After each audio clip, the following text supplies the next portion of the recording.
to record, please? Sure. Just give me a second. All right, then.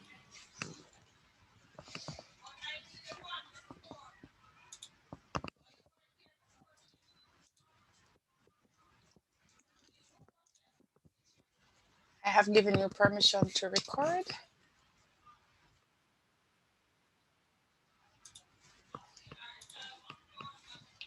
So I'm going to go ahead and start. Good afternoon, everybody. Thanks for showing up. Today we're going to be talking about major project, and we have presentations by several people, or three in particular: myself, Derek Logan, and Sophia McNamara. And I think we should be able to be assisting students and any supervisors who are here with preparing for not only the final Viva, but really for the final stage of the major project. So the primary focus today is on the rules and regulations, chapter 4, chapter 5, and the executive summary is going to be covered in brief. So we're going to start off with our current rules and regulations. And I'm going to have to be letting in people at the same time that I'm presenting, but we'll see how it goes. So as you already, I think, know, for the final Viva, you are allowed as a group 30 minutes to present, regardless of the type of project. So whether it is research only, research and development, or research and mini development, or research and major development, you have 30 minutes. So that would include your artifact or your prototype demonstration. So keep that in mind. And then the panelists would be asking questions for up to 15 minutes. You are required to upload your projects to a Google Classroom and to email to each of your panelists. You will do each of the following: an executive summary, which is expected to be 2 to 4 pages, a slideshow presentation, a PDF of all your 5 chapters, any other material you think will be helpful for the panelists. And there is the option of pre-recorded presentation, which we're going to talk about in a second. You all know for quite a long time that the final Viva is required as part of the course called PRJ 4020. So attendance is compulsory. You have 2 options. Either you're going to do the traditional thing where you present live for 45 minutes, where, as we just said, 30 minutes of oral presentation of all the group members, followed by a 15-minute question and answer. Or as an option, you can pre-record for 30 minutes, but you must show up live for the question and answer. We just had a planning meeting a while ago, and we're going to continue to plan. And in that planning meeting, we were saying we are expecting the students, the recording would also be uploaded to the Google Classroom, but we would expect one or more of the students to be ready to play the recording. So the idea is not for you all not to show up. It's for somebody to play. I mean, if really there is a technical difficulty, it's possibility that the staff here will be able to play your recording, but the idea is at least one student should be able to play the recording. Because at the end of it, after recording, you're required to be there live question and answer. We are expecting a camera. Yes, we know that there may be some situations that may not be possible, but based on discussion and based on the preference of most staff, we believe that a camera is the best option.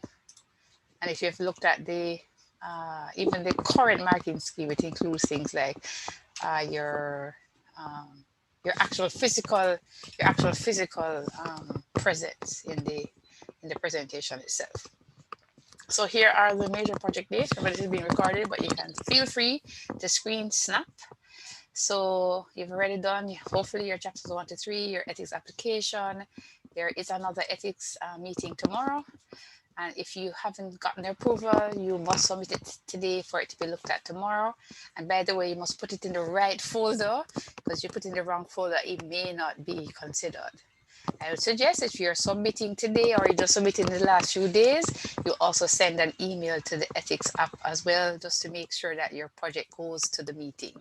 Because we've had some hiccups with students actually putting the ethics application in the wrong place. You're supposed to create a folder in the right section of the project, so it actually is considered. Anyway, if you are doing a project with a prototype or an artifact, we expect you to finish that by June, because it's July 7th, you're actually going to be making your presentation.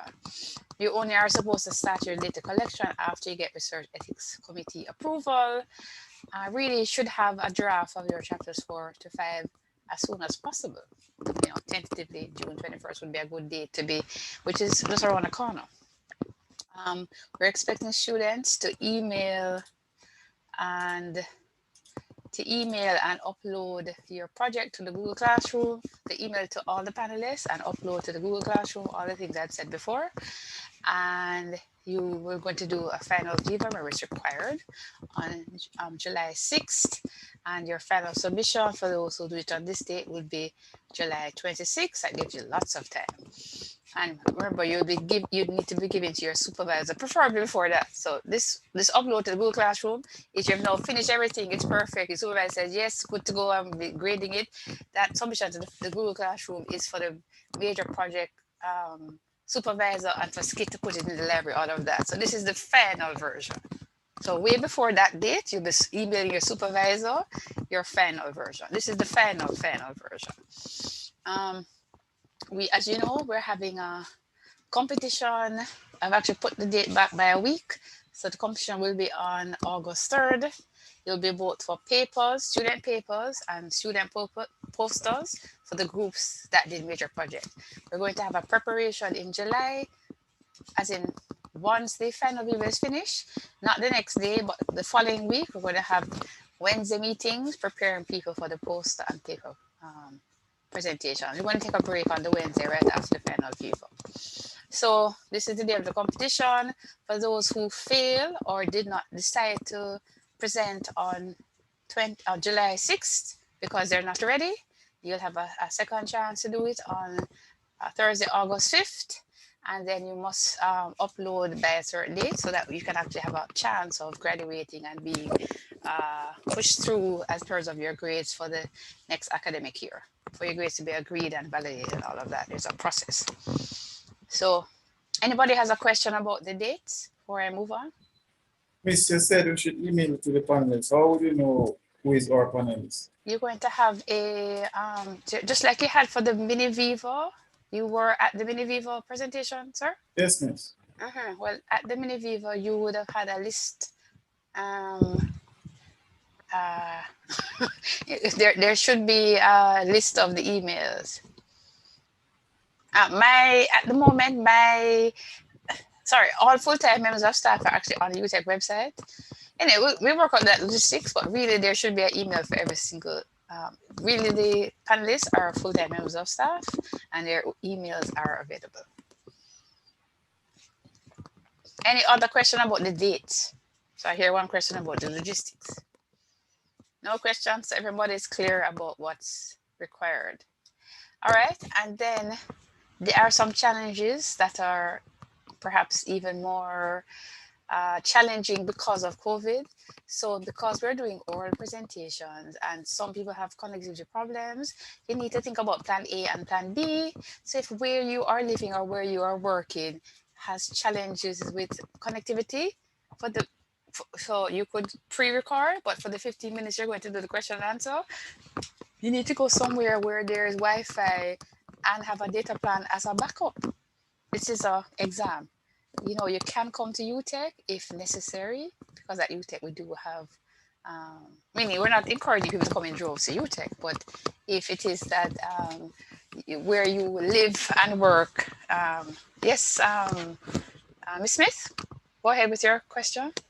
Hi, Miss. I'm seeing on the slide that it says that for persons who wish to present in the evening, so that is an option on the table there for persons. So hold on, I can't even get to saying it. Yes, let me just go to the next point.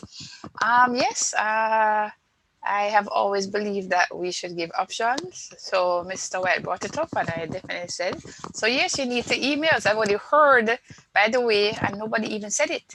So if you want to do it, the sooner you send this email, the better. But that's the only way we're going to consider you. You send the email.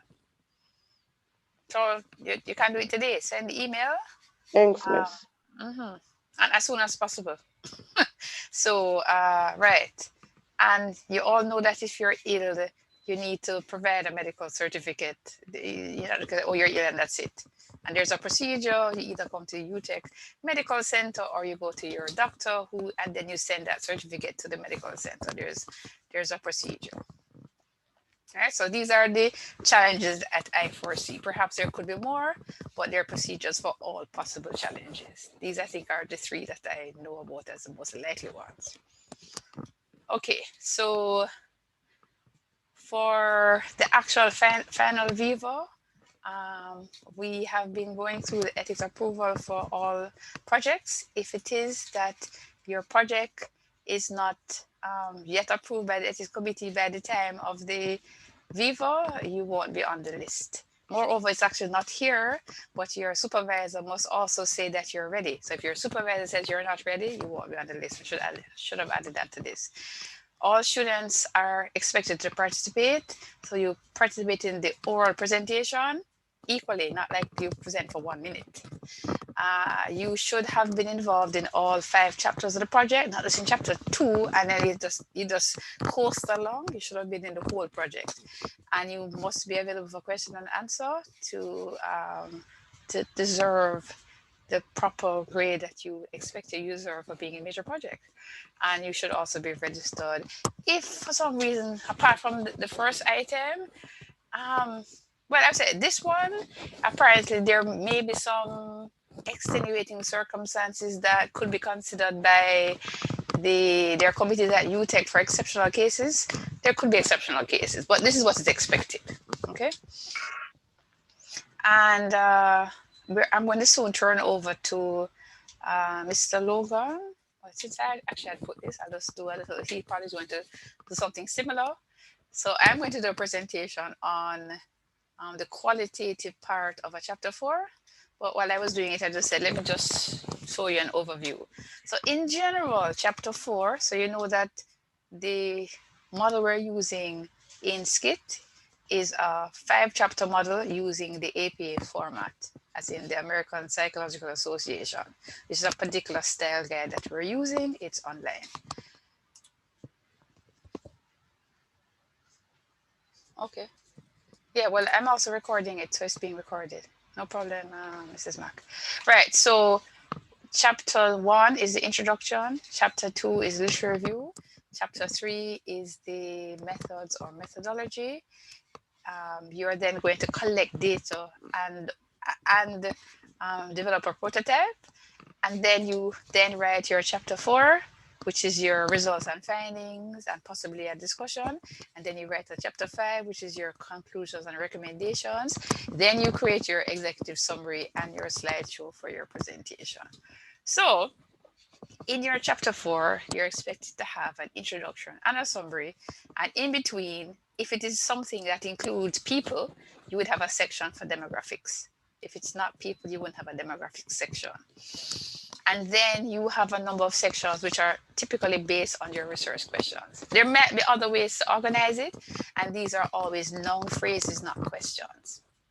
So, so basically you have sections, and then you may have a discussion section, especially if you have a qualitative project. There is a way that in each of these sections you do an analysis right after you look at whatever the content is for the research question 1. There are actually different ways to organize it. So it could be that you have the presentation of the data and then an analysis of each one in each section. And then sometimes you have a separate discussion section. I'm going to present about that. So you always have some kind of summary before you get to chapter 5, which I'm going to make a presentation about. And just in general, you're expected to give clear tables with a good title and figures. This was just in this particular slideshow thing that are clear. So I just gave it a title. This looks like income from, let's say this is 2008 to 2012. And you know, that's what this graph looks like to me. So I'm going to look at this later, and I'm going to stop my share and hand over to Mr. Logan, who will be continuing the presentation. So I need to change the security. So Mr. Logan, okay, go ahead and present. I can, okay, so I will share my screen.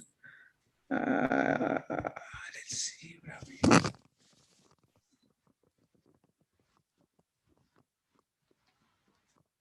I have too many screens up.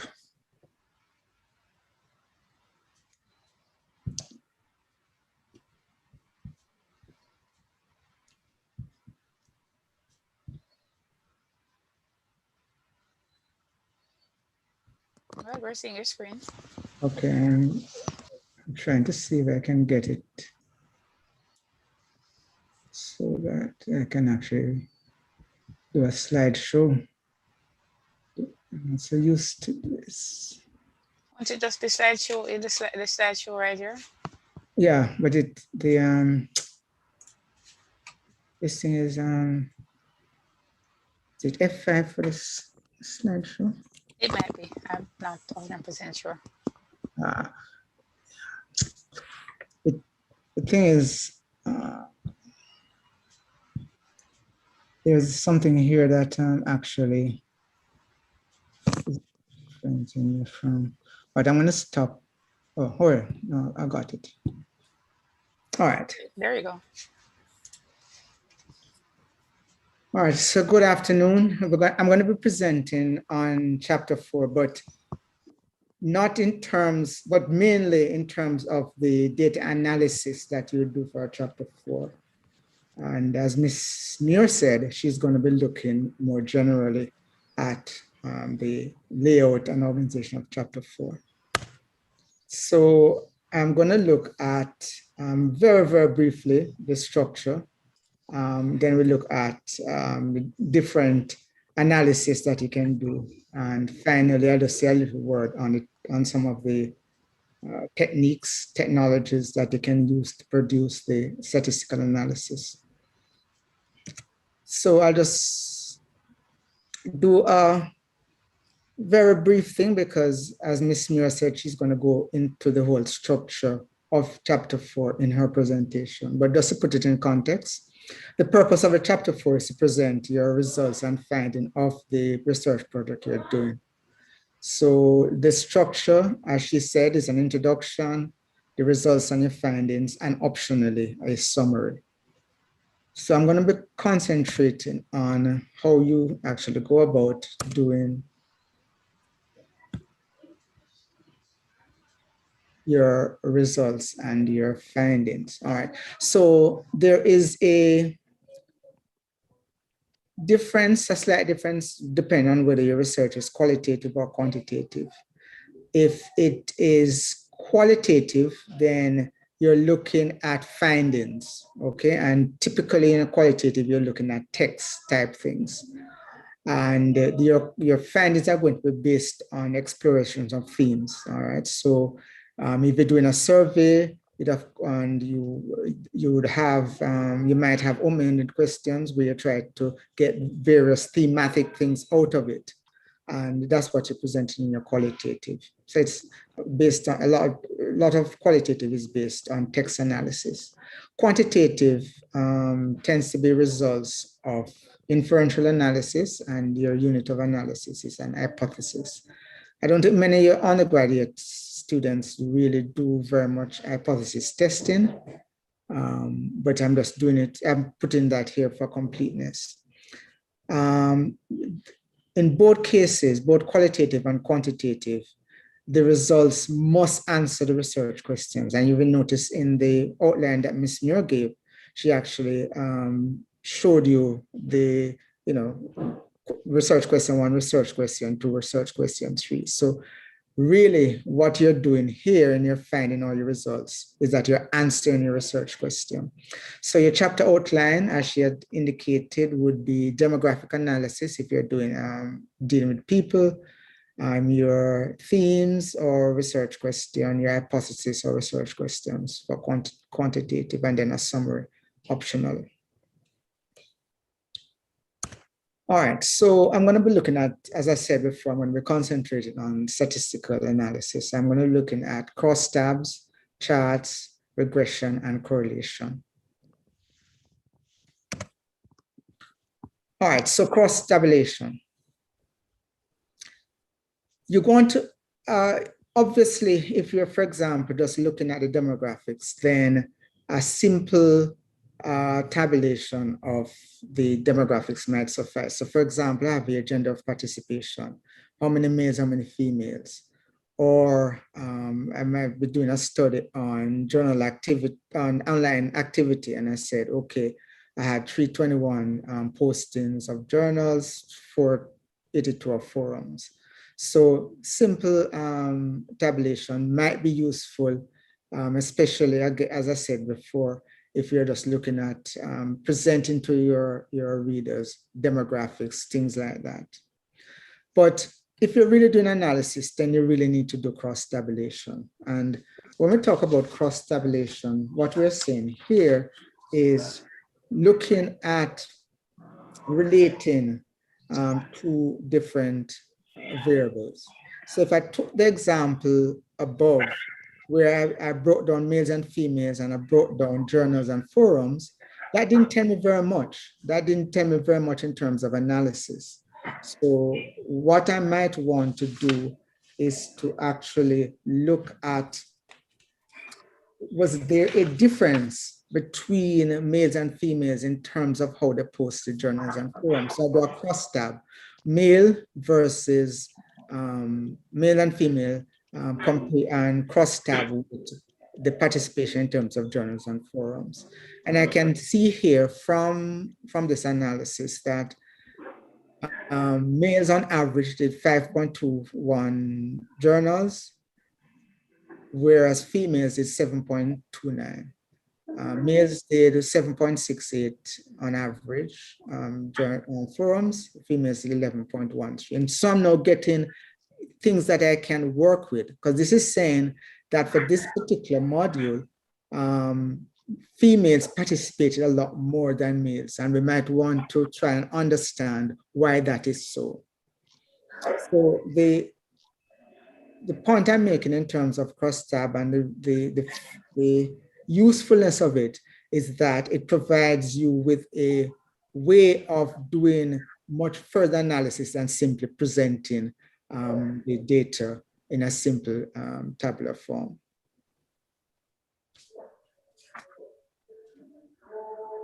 All right, next time I'm going to look at charts.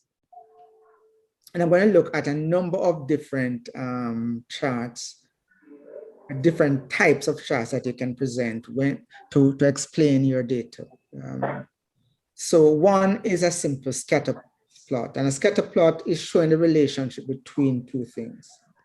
All right, so you are looking at both an horizontal and vertical, and at the same time, you can discern a relationship.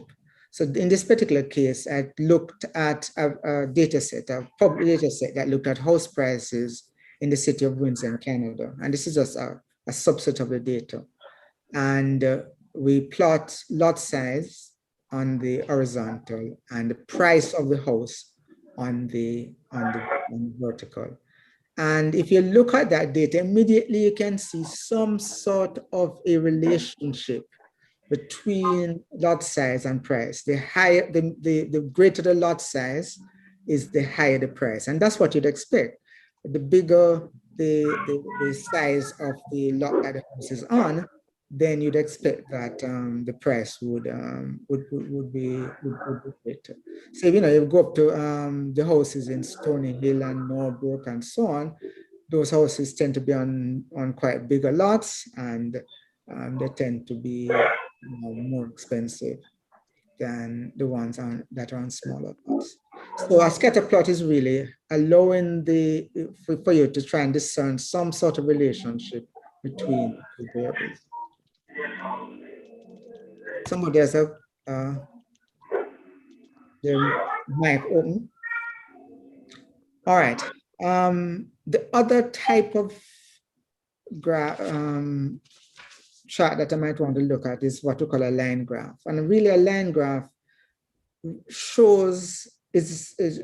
show a series of data or multiple series of data. And it's useful when you want to show trends. So for this particular chart, I was looking at the petroleum prices, ex-refinery price. That's something that Petrojam report every week. where we look at it from January to May 2020. And, on the horizontal, we have time, January to June. On the vertical, we have price. And so typically for a line graph, what you're trying to do is to show trends. How does the price vary from month to month? And in this particular line graph I also use the Gulf reference price, because that extra refining price in Jamaica is supposed to be based on the Gulf reference price. So I also plotted the Gulf reference price over time. And you can actually see a much greater variation over time for the Gulf reference price. So probably not so much. Petrojam says that it's supposed to be the same. It's supposed to follow a trend, whereas the rise and fall of the Gulf reference price is a rise and fall of the ex-refinery price. Didn't seem to be so much so last year. There were times when the Gulf reference price went down and the ex-refinery price did not go down. Right, so just to summarize, you use a line graph when you want to show trends over time, and it can have, one series of data or multiple series of data, depending on what is it that you're trying to get across.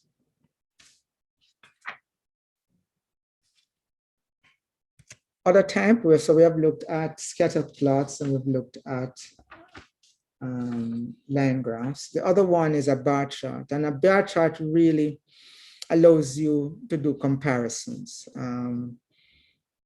And really it's something that is easy for a user to pick up on, because it's visually, you can compare the size of the different elements in the bar chart at a glance.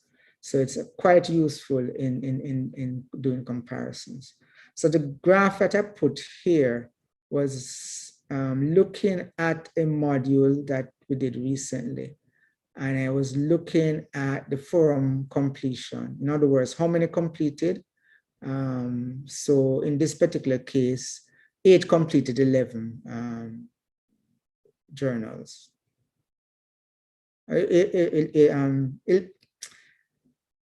8 completed 11 forums, sorry. All right, so again, you can see the variation in the number completed. 7 completed none, 2 completed 1. But I immediately come to this graph and you see, okay, most people completed 11. Very few actually completed as many as 21. In fact, only 1. So at a glance. Go ahead. I wanted to ask you a question when you're finished on this graph. Okay, fine. And go ahead, or fine. Yeah. Right, so right. I'm going to ask you, I don't want to answer the question myself. If I was presenting this, what kind of analysis I can do of this chart? Well, it's really descriptive. It's not so much an analysis. If we were to do, what is my interpretation? How would you interpret that data then? Let me say that way. Well, I would interpret the data to say that it sort of follows a bell curve in terms of the number of completed. You do have a tendency around 11 as a sort of an average, and it varies, from 1 and 2, few people completing 1 and 2 and few people completing 17 and 18, and you do have that sort of a bell curve. You can also use bar charts to, if you had more than one variable, you could use it as a way of doing comparisons between the variables. But for this particular one, I'll be just looking at it in terms of seeing the spread of the data and a central tendency in terms of this data. So, sir, Mr. Logan, in answer to Mrs. Muir's question, it would be a descriptive analysis then? Yeah, in terms of, if I'm just presenting this alone, it would be more of a descriptive, it would be more descriptive, yeah. Thank you, sir.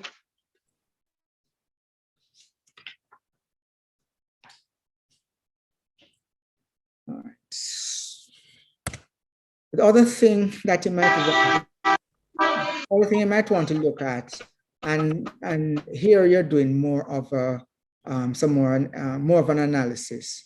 The scatter plot was probably a bit more descriptive, the one you saw earlier about price and lot size, but you can do a bit more with the data in terms of providing some sort of what we call a correlation between, because a correlation is trying to tell you precisely what is the strength of the relationship between the two variables. So visually, you can see that there is some sort of a relationship, but you want to be able to say, okay, what is really the strength of that relationship?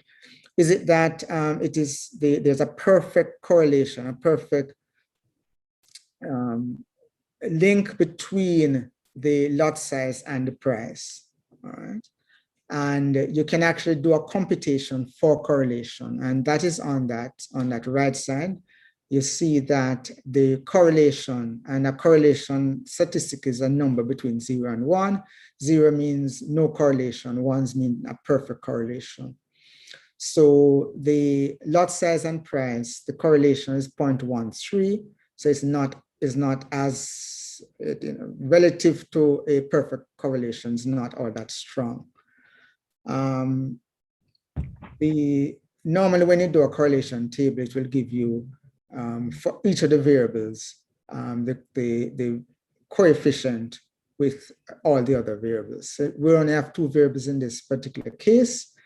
Obviously, price and price will have a correlation of 1 because that is, the price within and correlated to price would give you a perfect correlation. But the important figure there would be the correlation of a variable with another variable. And in this case, lot size 0.13 as a correlation coefficient.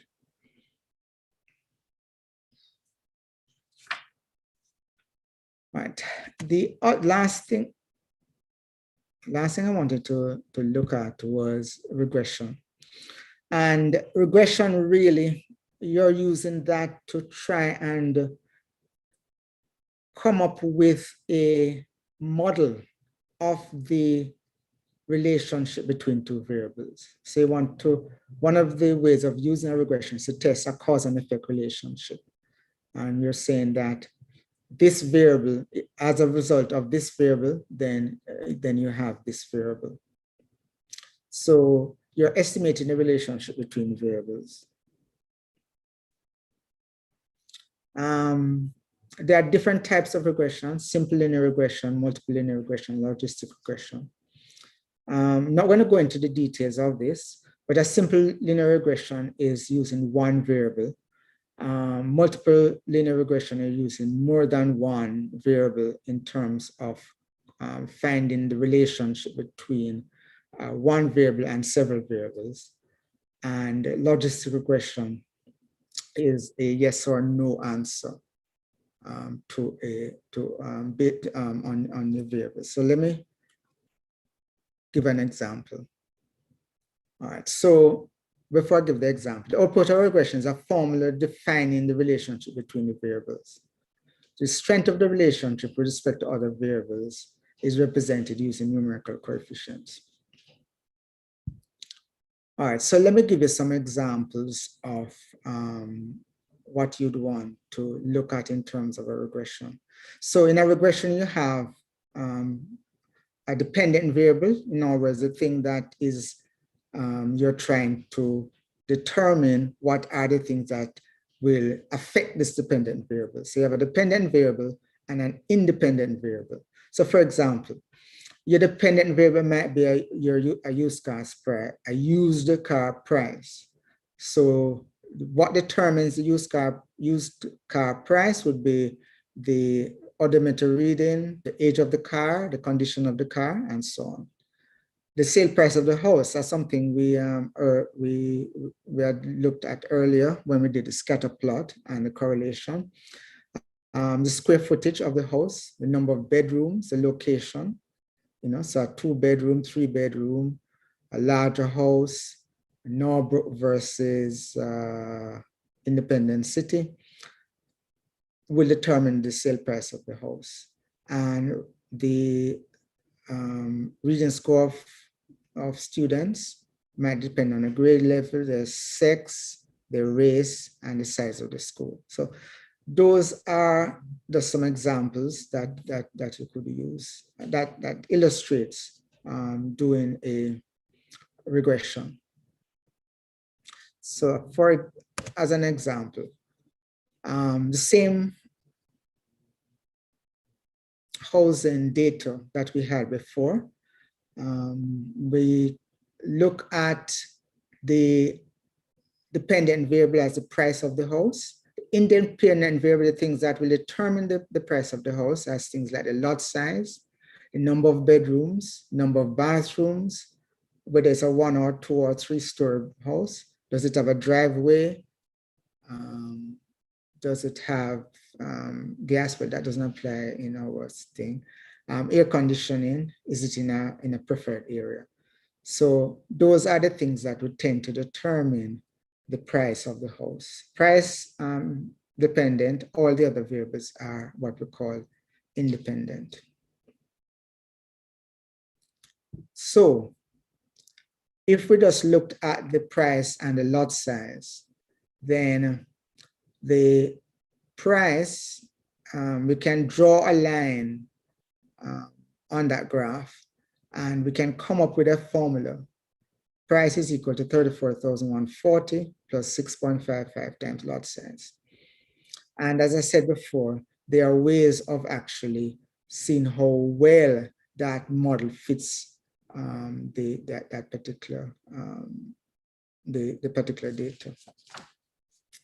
So regression would probably be one of the more advanced things that you do in your project. The other things that I mentioned before would be more common in terms of what you're doing. All right, just a quick word on the technology, the software that you can use. SPSS is probably the most popular. I think that's the one that you'd have done in your research methods.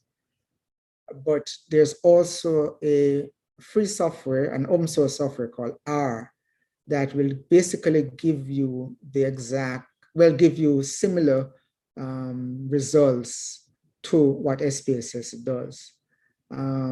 R is a bit of a programming language stroke statistical tool. So the learning curve for R tend to be a lot more, it's more difficult to learn than SPSS, but it provides a lot more flexibility than SPSS. And especially if you're going to do really sophisticated statistical analysis, you do get the cutting edge techniques in statistics from R, because they are constantly, statisticians all over the world are constantly improving R with the latest techniques. But as I said, for undergraduate, SPSS probably will give you all the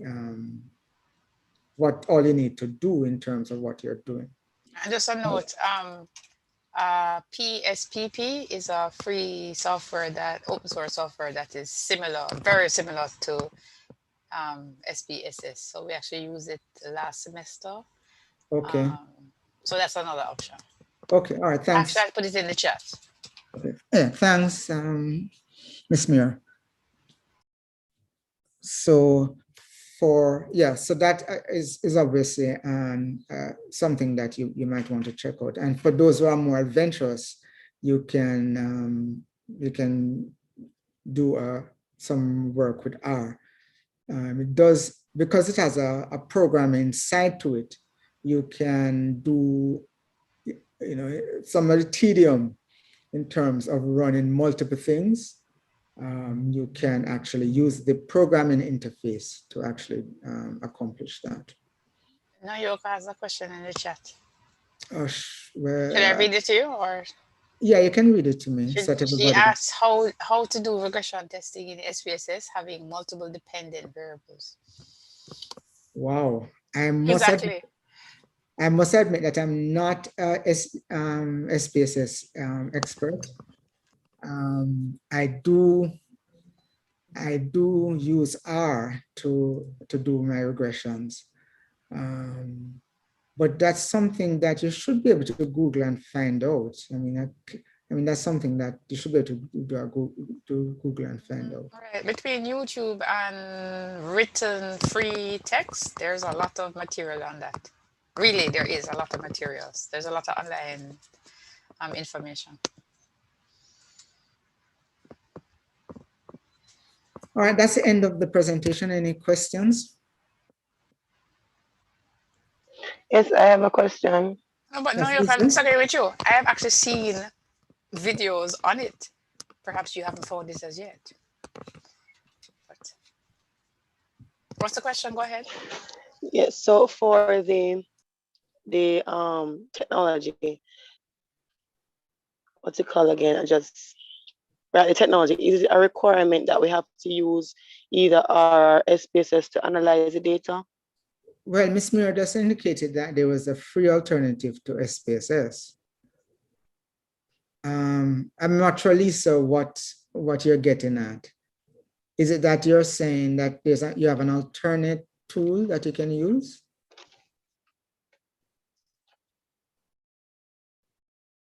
I mean, theoretically, I guess. No. If it has to be use one of those tools to analyze the data. No, man, we're independent. We're technology independent of doing a project. If it is that you're doing a correlation, the important thing is that you do the correlation correctly and have the correct interpretation. Yeah. The tool is not the important thing. It's actually executing and interpreting it. And by the way, and interpreting it is actually what it tends to have. Students tend to have a problem with the interpretation more than actually executing the statistical step. I mean, Excel does correlation. Mara says Excel. Excel does correlation. Excel does cross tabs through a pivot table. So.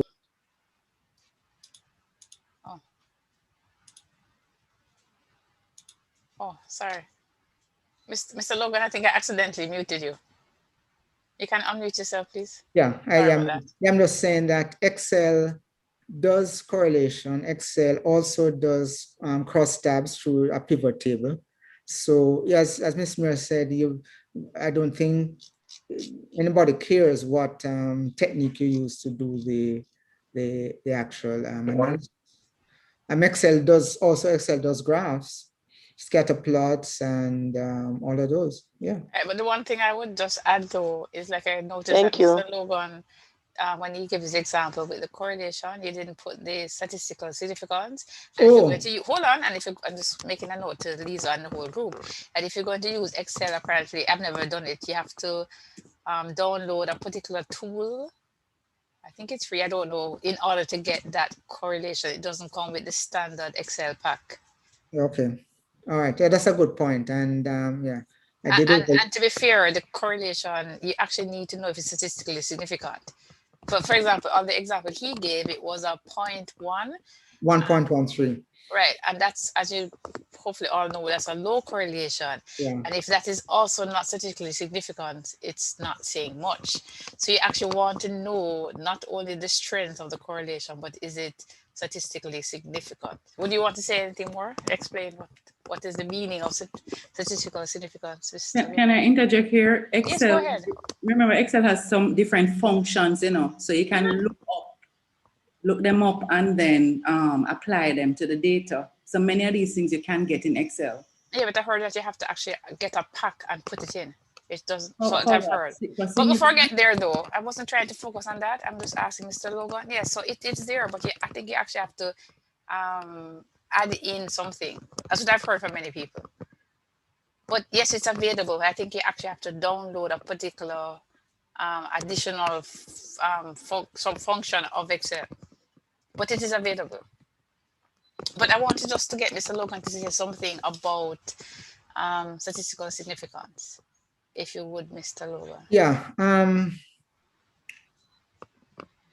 And probably I should have spent a bit more time. I should have spent some time on looking at that. For all of the things that you do, you have to report a particular probability of a p-value that indicates how statistically significant it is. So correlation, you need to do that. For the regression also, there is a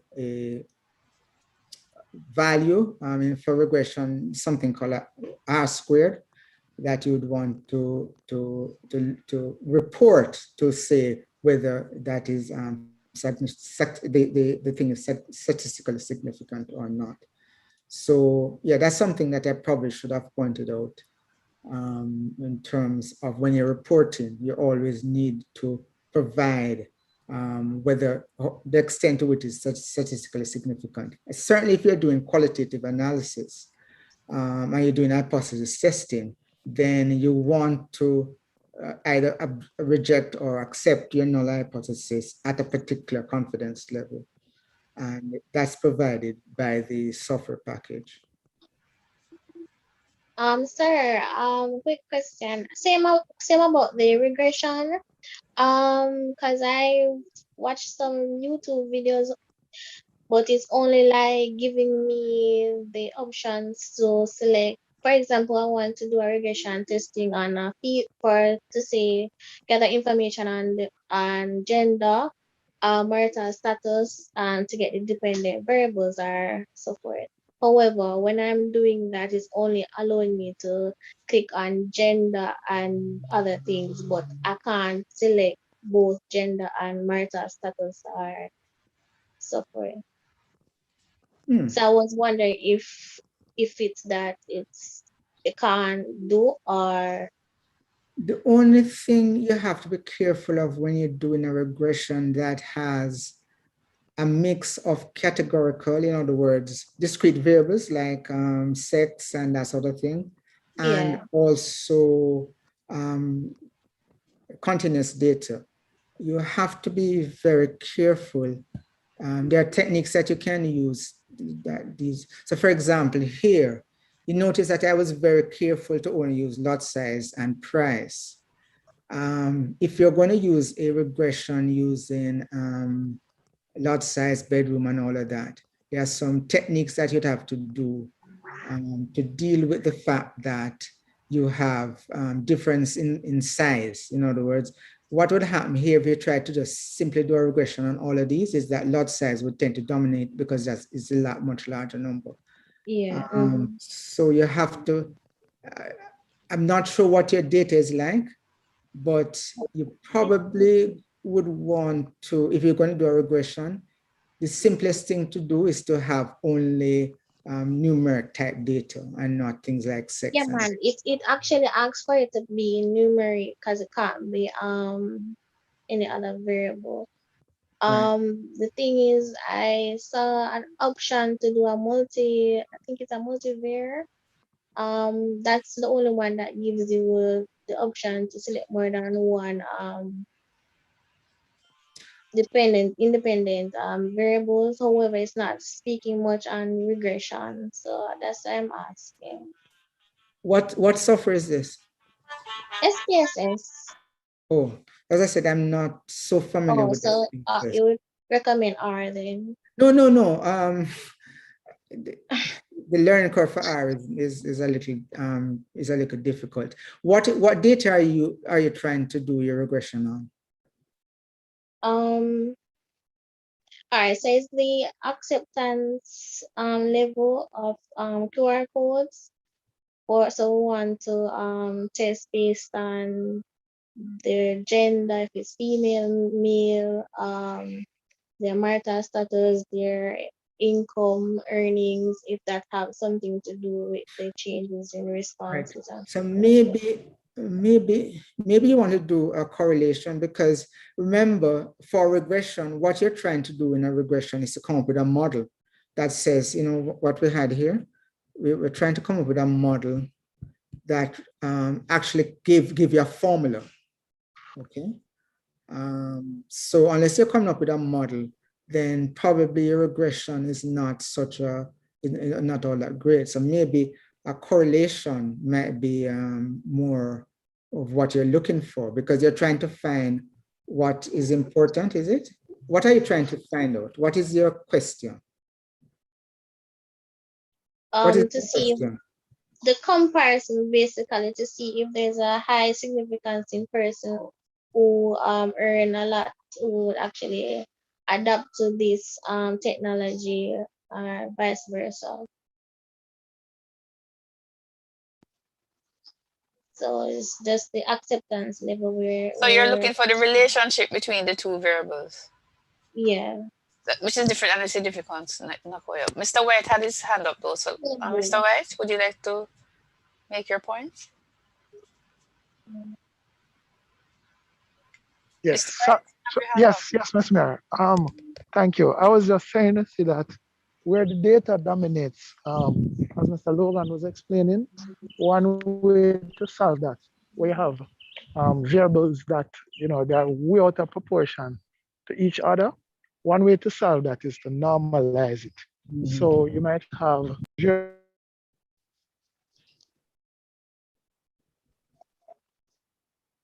was getting a call. The values in variable A, right, are the values in variable A are say between 1 and 100. Then you have variable B, and those values are from 40,000 to 900,000. And then you have another variable which you know, denominated in millions. One way to do that is to normalize it, right? So you could bring everything, for instance, to values between 0 and 1, right? No matter what.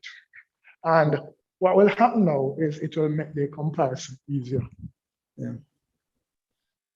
Okay, and that would be in the regression or the correlation? No, that's a regression. That's regression. Regression. Okay. Okay. Correlation is between two variables. Okay. Regression is when you're trying to find a relationship between a dependent variable and several independent variables. Because I did a single one, you know, but is the fact that my supervisor was saying that I need to do the multiple ones. So I was asking for some assistance with that. All right, thank you.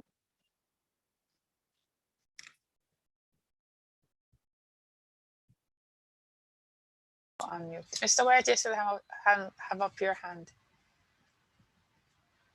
I'm sorry, let me take it down. Thanks, Miss. Yes, go ahead, Mr. Logan. You can go ahead and. Yeah, well, I just wanted to ask if there are any other questions. I guess I would just ask you to respond to Mrs. Mack. Mrs. Mack has been essentially, I think, making a really good point about, from before, about Excel can do many things. You have any comments? Because I agree, it can definitely do graphs.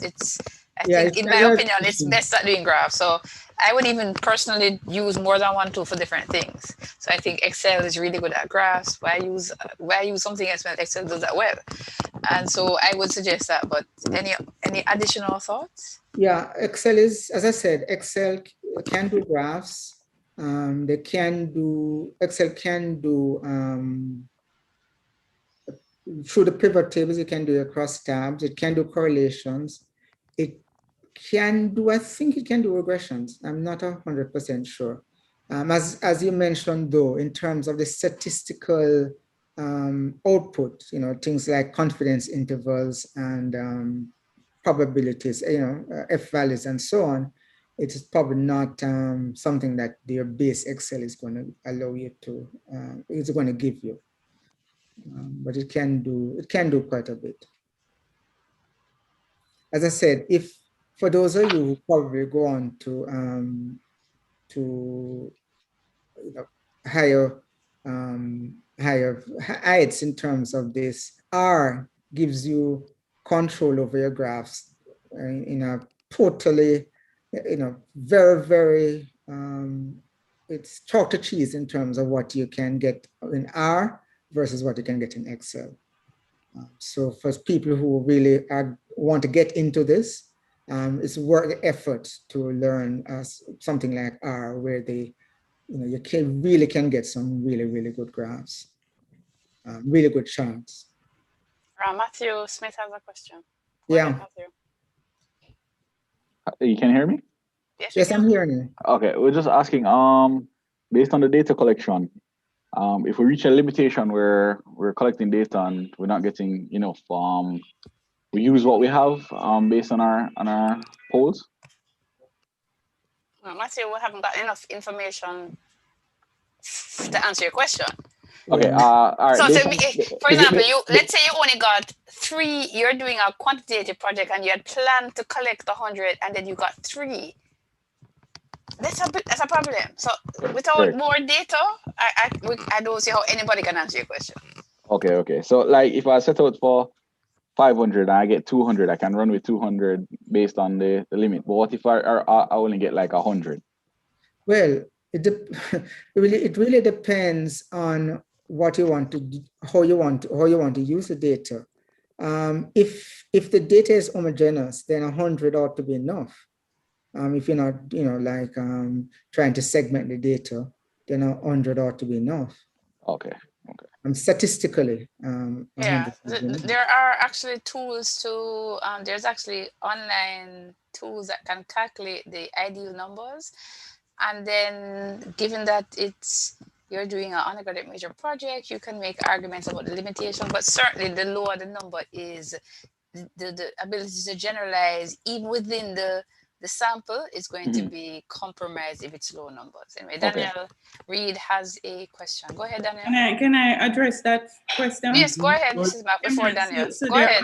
There are online sample size calculators which you can go in and just put in based on your confidence level, what the minimum sample size should be. So now, if you are not getting the numbers that you want, you can go back again and look and see, what your confidence level is going to drop to if you have lower numbers. So even in your write-up, you can talk about that. You can say, okay, our objective was to get this number of sample, but we only got this. Therefore, this is how our confidence level has been affected. You understand? Thank you, Mrs. McNamara. That's an excellent point. Thank you. Yes, that's very helpful. Yes. Daniel, what's your question or comment? Yes, thank you very much. I've been experiencing somewhat of the same.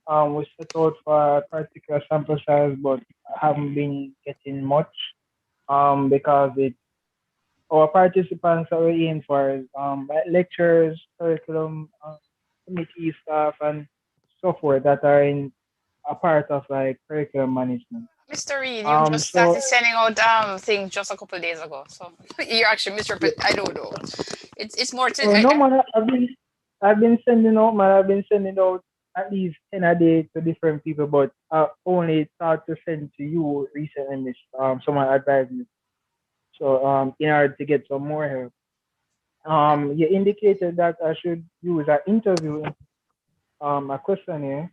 So I switched it. I was sending out interviews as well, and I've gotten one so far. But my question is,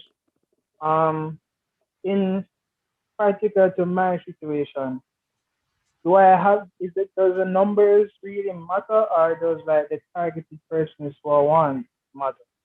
Again, because we don't know enough information. You see, all of these things depends on the project. It really depends on the project. So since I think I know a little bit about your project without knowing about your project. So for example, it depends on the nature of your project. It depends on the size of this. Okay. The population size is important. So your project seems to be about something about curriculum at UTech, whether it's just the faculty or all of UTech. The persons who are involved in curriculum at UTech is a limited number. So depending on whether you've decided to do qualitative or quantitative, their rules of thumb are different. So, so Mr. Reed, it really depends on the size of your population, the nature Yeah. of your research questions. It's not one size fit all. Are you Okay. following what I'm saying? So, And you really yes, should be I guided am. by your supervisor and even what the literature says in that particular project, because even when there are guidelines, it tends to even be different depending on the area. Even apart from what Mrs. McNamara said, for quantitative projects, there is this way to calculate based on you have a particular statistical technique you're going to use, and then you can figure out the confidence level. But there also are some differences that tend to be done in different areas based on a particular line of reasoning.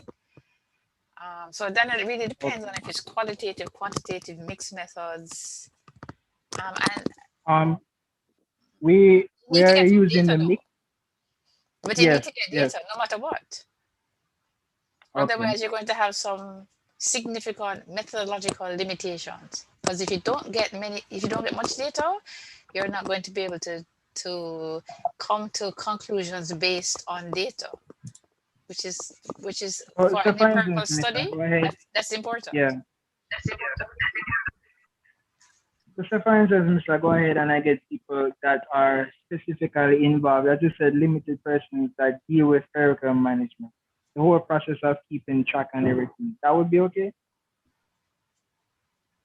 Mr. Reed, I think this is a question for outside of this setting. Because I actually think Okay. that it's not similar to, I think that without us, unless you're going to tell us the questions and this is a presentation, but if we have time at the end, we can come back to you. Because we have several other presentations that happen today. So if we have time at the end, we can discuss that matter. Okay, Miss. Thank you very much. I'll stick around until the end. Okay. Any other question about statistical analysis to address what Mr. Logan has been presenting about?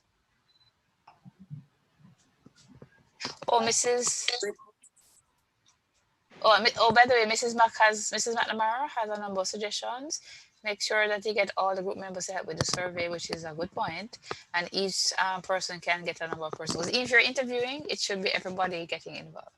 Daniel, perhaps you could take on your hand. Any other question for Mr. Logan? It doesn't seem so. Perhaps Mr. Logan, you could stop sharing your screen. Thank you very much for your valuable insights. It was very helpful. The next presenter, so for those who don't know, Mr. Logan is a full-time member of staff.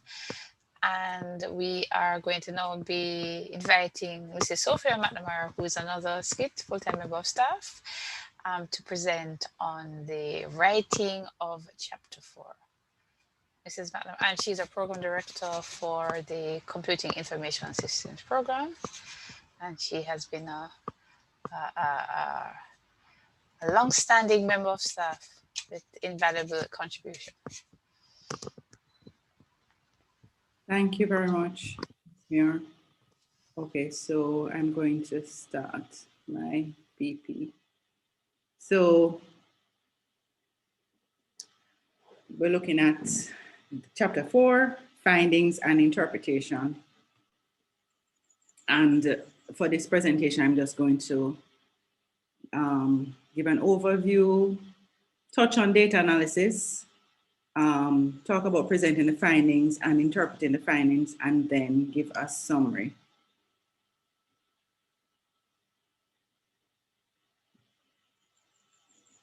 So before you get to chapter 4, you would have gathered the data. You would have gathered data related to your research questions. And the purpose of gathering data is really to find evidence that's going to support your hypothesis, or find evidence that's going to answer your research question. And of course, the form of the data can be qualitative or quantitative, or if you're doing a mixed method research, it can be both. So yeah, you collect the data. what do you then do with that data? And that's what chapter 4 is about. So you have to do some data analysis on the data. If you're doing quantitative, a quantitative study, you'd have to do your data analysis before you start writing a chapter. Some people do it as they write in a chapter. I personally churn the data even before I write one word of the chapter. So that's how I do it. And your data analysis is going to depend on your research question, what you're searching for, what is it you're asking, what questions you're asking, and your research objectives, and even the research design. And so that is why it's so important to figure out, even from chapter 3, what is the data you're going to collect? What data will answer your research questions? What data will support your hypothesis? So the purpose of collecting the data is to answer your research question. So it's important to not waste time collecting data that will not answer your question. So the data that you collect must be supporting, must be answering your question, right? And that's why we spend so much time going through the survey and making sure that the data is related to the research question. And as Mr. Logan, he presented already, if it is quantitative, then you're going to use, in your data analysis, descriptive statistics. You can also use inference statistics. You can use your tools to help you. I think here now, Miss Muir spoke about the statistical significance. Let me see if I can find that. So I'm jumping to other, and I had if I can, I think it's this one. No, it's not that one. Oh, that upper screen is interesting. Actually can't find. Is this one? Maybe, no, that's the one. Just forgive me. Is it this one? Let's hope it's this one. Right, so I does it. So it's important that your analysis, your statistical analysis fits what the problem you're trying to solve, or the question by itself, right? As well as it can be combined with other types of money. So you have to make sure that your statistical test is doing what it's supposed to do. It is the correct statistical test based on what you're trying to find out. So there are a whole range of tests that you can use. And so you really have to just understand the statistics. So you actually have to go and read and see what the test, significant test, what it does, and what data you would need in order to use it, which is why even from chapter 3, you have to start thinking about that kind of thing. Because if you don't think about it from chapter 3, when you now come to try to do your data analysis, you will not have the data that you need. So from chapter 3, you have to figure out, how is it that I'm going to, if you do not need to do a significance test, what is it that you're going to be, what variables you're going to be using, what significance tests you're going to be doing. You have to figure all of that out even from chapter 3, so that at chapter 3, you would have now collected, having determined exactly what statistical and what analysis you're going to do, how you're going to churn the data, what statistic you're going to use to support or to answer your question. You would then now be collecting data on those variables and on those things, so that now when it comes now to churn the data and to do your data analysis, you have the data that you need to do all of those statistics. So we tend to do it a little backwards, in that we have our survey instrument and we collect all the data, and then now we come to chapter 4, and we know at that time we're saying, oh, what statistics we can use? But it should really be the other way around. From chapter 3, we should say, oh, okay, what exactly am I trying to do? Oh, I'm trying to correlate these two variables. Then I need to do some correlation analysis. How I do that? What statistics is going to help me with that? All of that needs to be done from chapter 3. We tend not to do it from there, we tend to collect the data and then we figure out what statistics we're going to use. But you get a much better, better results in terms of supporting your hypothesis if you start from chapter 3 to figure out exactly what would my data analysis be like. All right. So when it is qualitative, it's a little different. Qualitative is actually really, really interesting. So I'm trying to go here. So I'm showing you some approaches for your qualitative data analysis. I think Ms. Muir is going to talk about this, but this paper I like very much. So let me try to find it. Can't find it. Let's go to here. Let's find it. Yeah, this is it. So here now, this is for qualitative. This is a whole range of the type of analysis that you can do for qualitative studies. So for example, if it is a talk, you can give narrative analysis. If it's document, you can do your constant comparative analysis. You can do your keywords, even the word count. You can do, I'm trying to look for. Oh, this is like all the types of qualitative analysis. Yes, it is. Okay. So you can do your and so on. So these are the different types that you can do for qualitative analysis. This paper actually describes each. So if you're interested in it, I can send you the paper. So let's go back to this. So, and again, you have your software that will help you with your qualitative analysis, your NVivo, your Max, QDA, and so on. Yeah, that's the promise. We need to get everything together. So when you go Right. Can we mute the people, please? So, Guys, when you come onto the call, please stay muted. right. So, in terms of writing the chapter 4 now, so we're ready to write. We would have collected our data, we would have done our data analysis, so we're now ready to write. We can start by giving an overview of what the chapter is about, of the layout of the chapter.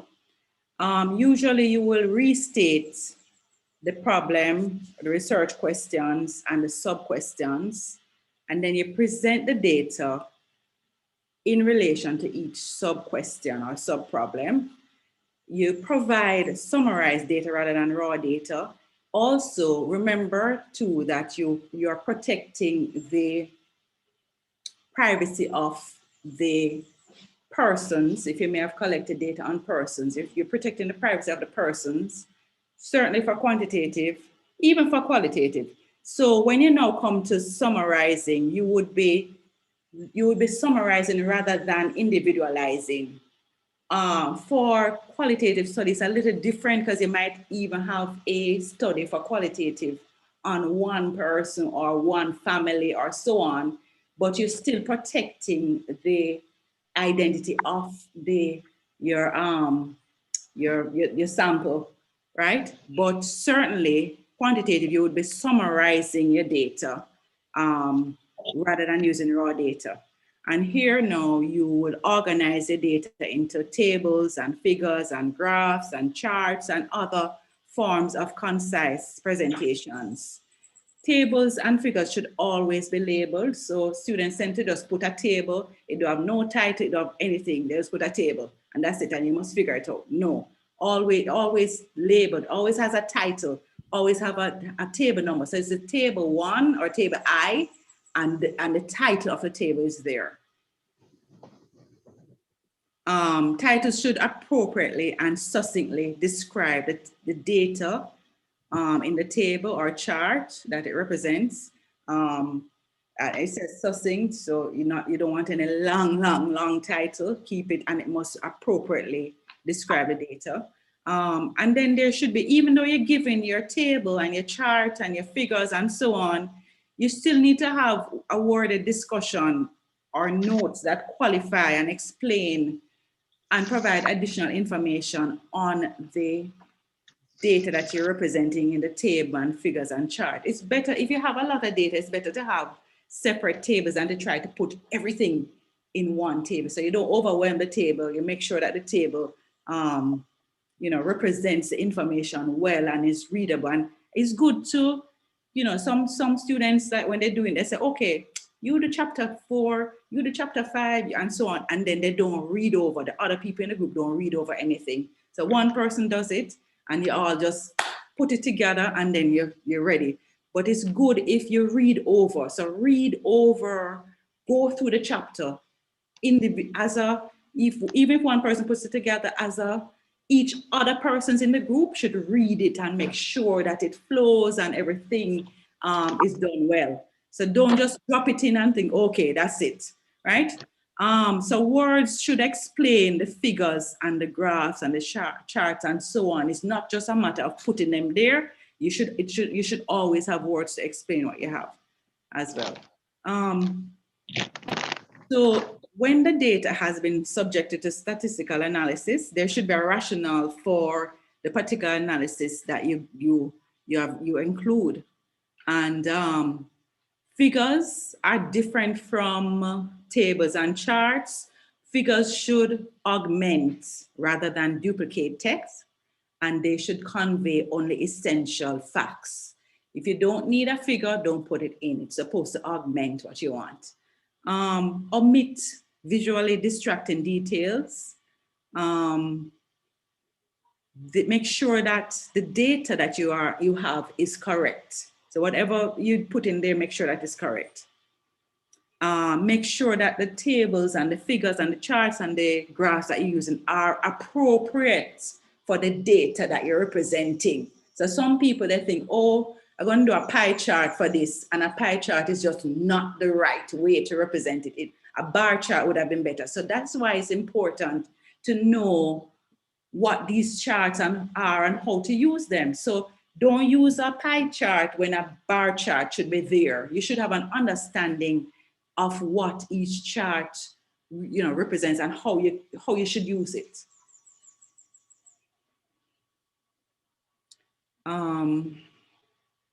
Right, so although tables and charts are important, you still need to write in details the results of your statistical tests. So you still have to write. Researchers should report whether or not hypothesis test was significant. Should provide information about the statistical test. Should use language typically used in reporting statistical results. Mrs. Mac, could I just go ahead? Make a point right there. Just a note to the students, since we're not requiring that all major projects must have a hypothesis, just to let you know that essentially all projects must have either one or more research questions or a hypothesis or a clear research aim. And so if it is that you didn't have a hypothesis, you must have a research question. So when you do it, you must answer the research question. So if there is a hypothesis, then you need to say, you need to test the hypothesis and report on it. Just in case you're all starting worrying. But if you have presented a hypothesis, then you must test it. Just to clarify. But go ahead, Mrs. Mack. I didn't want to forget to say it. Thank you for that. Yes, so, the hypothesis is interchangeable with your research question. So we just tend to use hypothesis, the word hypothesis. Some common issues, one year I remember there was this group and they were doing this project and they had a particular hypothesis or direction. That's one group?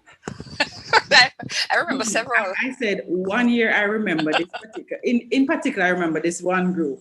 Okay. And so they set out to prove a hypothesis, and then whatever data they collected or whatever experiment they did, it wasn't in keeping, it wasn't proving the hypothesis, and then they didn't know what to do and they wanted to report and they thought they had failed and so on.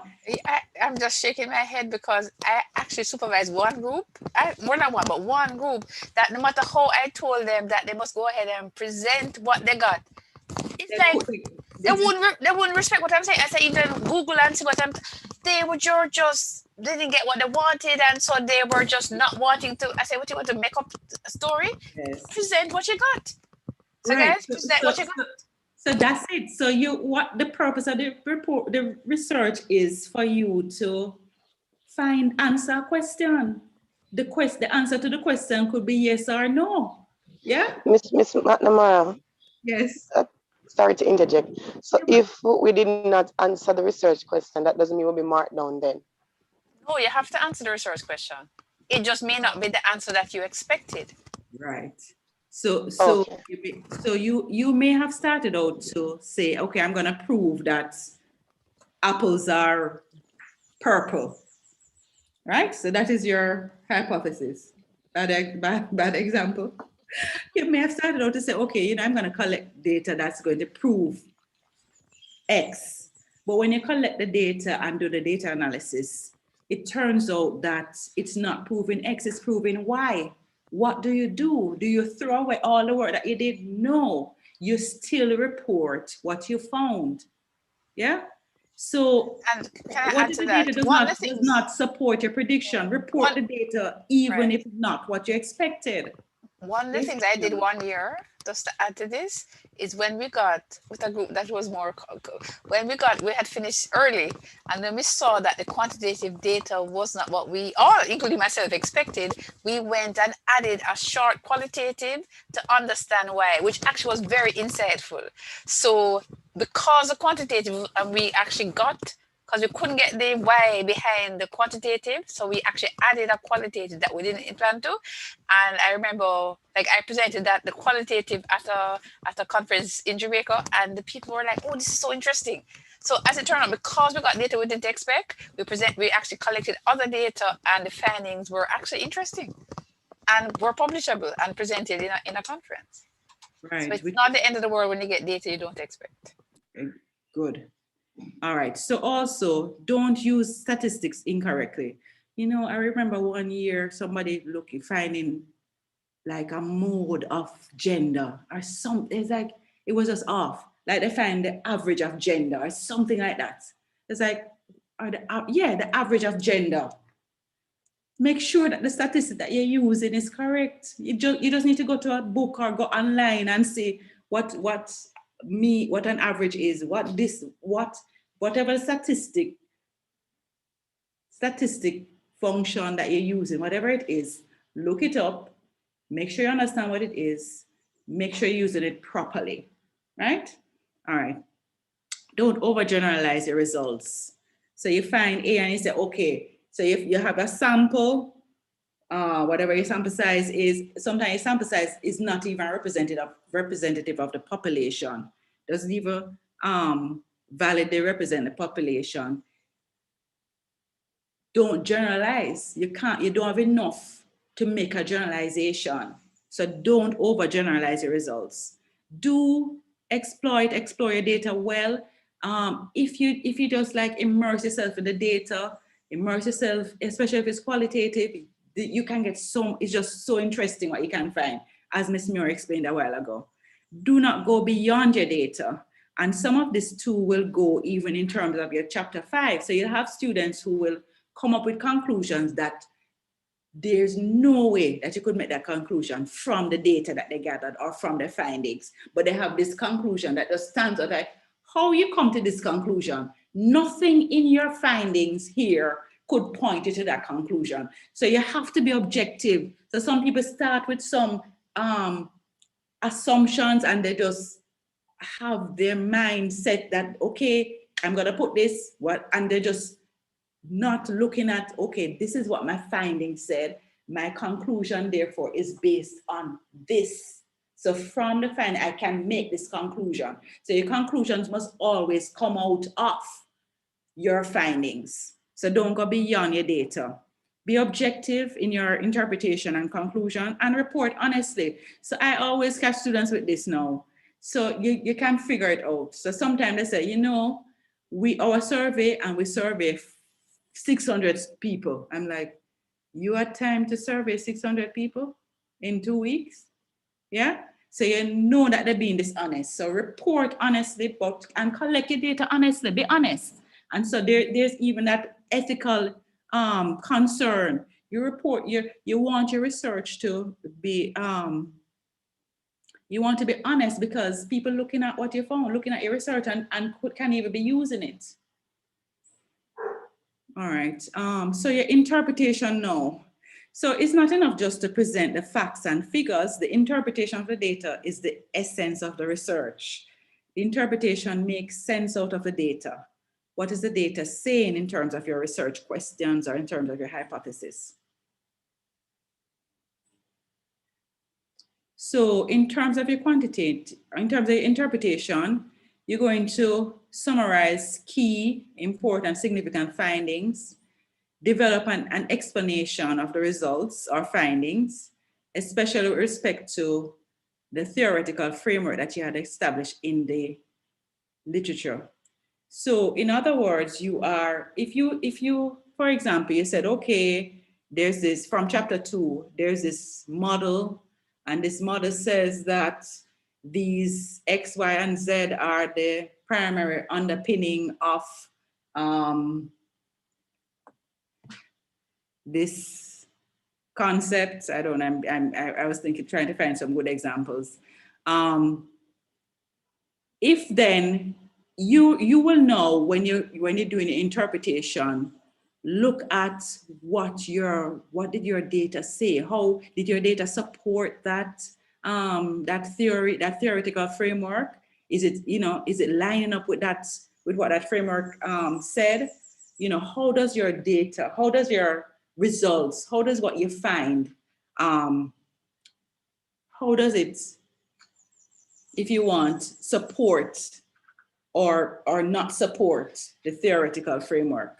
So you're also going to be comparing your finding with previous research. So did somebody else may have done an earlier research, which you may have found in your chapter 2, you may find it after. So you can, you'd say, okay, so we found A, B, and C, which is comparable to what Muir and Shaw found in 2020 and so on. So you're comparing, how does your finding measure up to previous research? And you're going to also suggest limitations and recommendations for future work. And so you might find yes, you have your findings. You may find that you have to look at the limitations of your findings, and you have to talk about those. As I said, relate your findings to the findings of previous works, those that you may have found in your literature review, those that you may have read afterwards while you're doing the project. Indicate where your findings align and where they did not align with other studies. Offer possible explanations as to why your findings corroborates or contradicts the findings of previous studies. If your findings are novel, mention and expand on that. What makes this novel? Explore the relationship between variables. Say what are the implications. Explain the patterns. Look for relationship and linkages among descriptive dimensions and variables. Link your results and find to other studies. Estimate the significance of your finding, especially with respect to earlier studies. So these are all the interpretation. So interpreting your finding is also about seeing whether what you found confirms or does not confirm the findings of previous studies. Your finding also may offer novel insight. This is kind of a repeat of what went before. Be mindful of limitations. A summary is not a discussion or interpretation. So when you're doing qualitative, and I think Ms. Mary is going to talk a little bit about that, you usually have more of a discussion. There's no set format. You're looking for descriptive themes, interconnected themes. When you are writing a chapter 4, so chapter 4 for qualitative, you're having a narrative discussion. It's free form, usually free form. You're looking for common themes, descriptive themes, interconnected themes. You can include the dialogue from your participants. You can include dialogue that supports your themes, the themes that you find. You can state the dialogue exactly the way that the participants said it in their native language. What that does is it actually makes the reading of the chapter more interesting. You're reporting it just as they said it. It helps. Now, you're going to use metaphors and analogs, report quotes from interview data or from observations of individuals, write in vivid detail. This is qualitative. Specify tensions and contradictions in individual experiences. So this is qualitative. Again, you review your major findings. You can include your personal reflections when it comes to qualitative about the meaning of the data. Personal view, compare and contrast with the literature. Again, your limitations you would have to mention.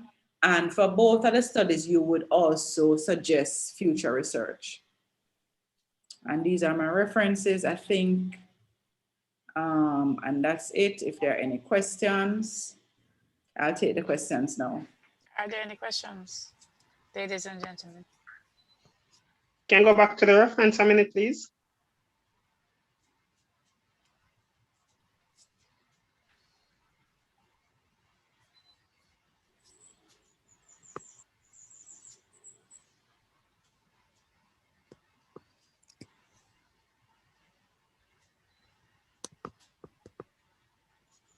You had a question. Sorry, Mr. let me Clark? go back to bit slash. Yeah, the question, because I know Mrs. Mack can send you this references. What's the question? You can send a reference. No, I didn't have any question. So you got it? You look like you want a screenshot. You got it? Yes, I did. Thank you. Anybody has a question? Any questions? I can't believe I was so clear and my presentation was so good that there are no questions. But I have one question because I was thinking about it. I'm being sarcastic. I'll ask one question. When you were saying that, I hope you can answer it. No, man, this one is an easy one. I left it alone earlier. You had mentioned that people need to know the types of graphs, and then you said you could be using a pie chart when a bar chart maybe. Can you give one example? This is an easy question, so I'm not asking a hard question. Just give one simple example of that, or I could. But I'm asking you. It's an easy question. To tell the truth, I can't. I really wanted to go through and give examples. No, I just meant I didn't have the time. I'll give one example if you can't. Yes, thank you, please. Yeah, man. So, guys, in general, with a pie chart, the general rule of thumb is that you don't use a pie chart when there are more than 3 types of data. So, for example, gender is good for a pie chart because it's just males and females, or perhaps something like maybe what would be another example? Trying to think something else so similar. No, like in Jamaica, we have 3, is it counties? No, sorry, Middlesex. And if you're going to show the people in Jamaica by those 3 counties, but if you want to show all the parishes, which I don't remember the number right now, okay, seems to me to keep changing, you won't use a pie chart. If you're going to use age groups, and it's age groups like, so if the age group was just 0 to 18, and then, or 0 to 17, 18 to 64, and then 65 and over, you could use a pie chart. You could use a bar chart. But if you're going to have a lot of different age groups, 0 to 9, 10 to 17, 18 to 29, 30 to 39, 40 to 49, 50 to 59, 60 to 69, 70 and over, a pie chart would not be a good way to represent that data, because it's not even if you had a nice clear key, somebody can easily just pick up like which one is the largest. You have to sit down there thinking about it. Either a table or a bar chart would be a better way to represent that same data. So it's not sometimes not even just about understanding the type, but also knowing what is suitable.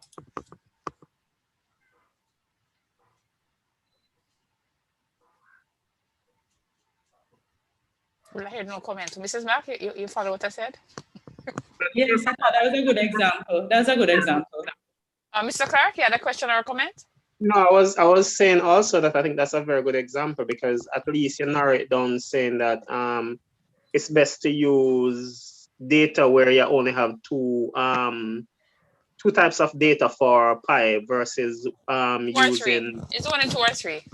yeah. Oh yeah. So, Okay. so this is an excellent example, which I think the student should be very helpful to the students. Daniel Reed said very informative. I hope that is to everybody so far because I think Lisa Smith, is that you? Yeah, I see a hand up, but you need to be controlling your background.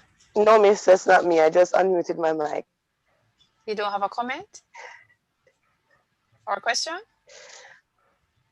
Yes, Miss McNamara, yes, I have a question or a comment. So in the discussion, she said that we must not, We're not hearing you clearly, Lisa. You said in the discussion, then we lost you. Harrison. Didn't hear me? you. No. Are you hearing me clear now? Yeah, go ahead. Are you hearing me now? Yeah, go ahead. Yes, I was saying that in the discussion, she said that we could do a comparison from our findings and the literature review. Now, from the sample. It's not the literature review, it's the literature. The literature. Okay, I just wanted to clarify that. Yes. Because, all right, thank you. Right, so I'm about to, is there any other burning question I'm about to present that we're running out of time? So for example, Lisa, if your findings, for example, says that apples are purple, and there was some previous literature that also says apples are purple, you can now say, okay, my findings are similar to what, this other research found. And you can compare your results with what they found. You understand? Yes, miss. Thank you. Great. I'm actually going to talk about that briefly, so hopefully that will clarify. So we'll leave all other questions to the end. So good afternoon, everybody who came late. So at the very end, I'm going to go through a quick review at the beginning, which was about some of the rules and regulations for major project, but this is actually being recorded. So just before I start, I actually had intended to do a long pitch. So I just want to do a very short pitch. If there's anybody here, so both Mrs. McNamara and myself are part of a working committee that's part of the Ministry of Health and Wellness COVID-19 research agenda. And we're in a committee that's a computer modeling group, that the computer model is being created by a team of external consultants and Jamaicans, including university personnel, to be able to predict the COVID cases, and depending on what is called the non-pharmaceutical interventions. To break that down, that just means depending on the level of compliance with social distancing, mask wearing, staying with curfew, etc., and vaccinations, there is a way to use computer models to make predictions as to what is likely to happen. So the computer model has actually been presented to the Cabinet of Jamaica and helping to inform the policy decisions at the highest level in Jamaica. And at the moment, the team has created a first, I would call it version 1, it's really an alpha version of basically uploaded some empirical data to a tool that is free. And we would like any university student, especially in computing, who wouldn't mind taking a look at the tool in order to give feedback, both on the user interface and the likely level of interest by university students. So if you're interested, you can feel free to send me a comment in the chat or send me an email or to Mrs. McNamara, because we're looking for some students who are willing to be involved in the first stage, and then eventually it could be used as an educational tool for students to understand what is happening with COVID using this particular computer model. So I didn't want to go very long on that. So is there anybody has a quick question? Because this is just a 1 minute pitch, or that might have been 2 minutes. Mrs. Mack, was I clear? You want to add anything to that?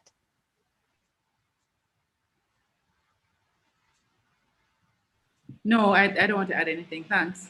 Okay, yeah. So if anybody has any interest, I've gotten one student who was in a different forum who has expressed interest.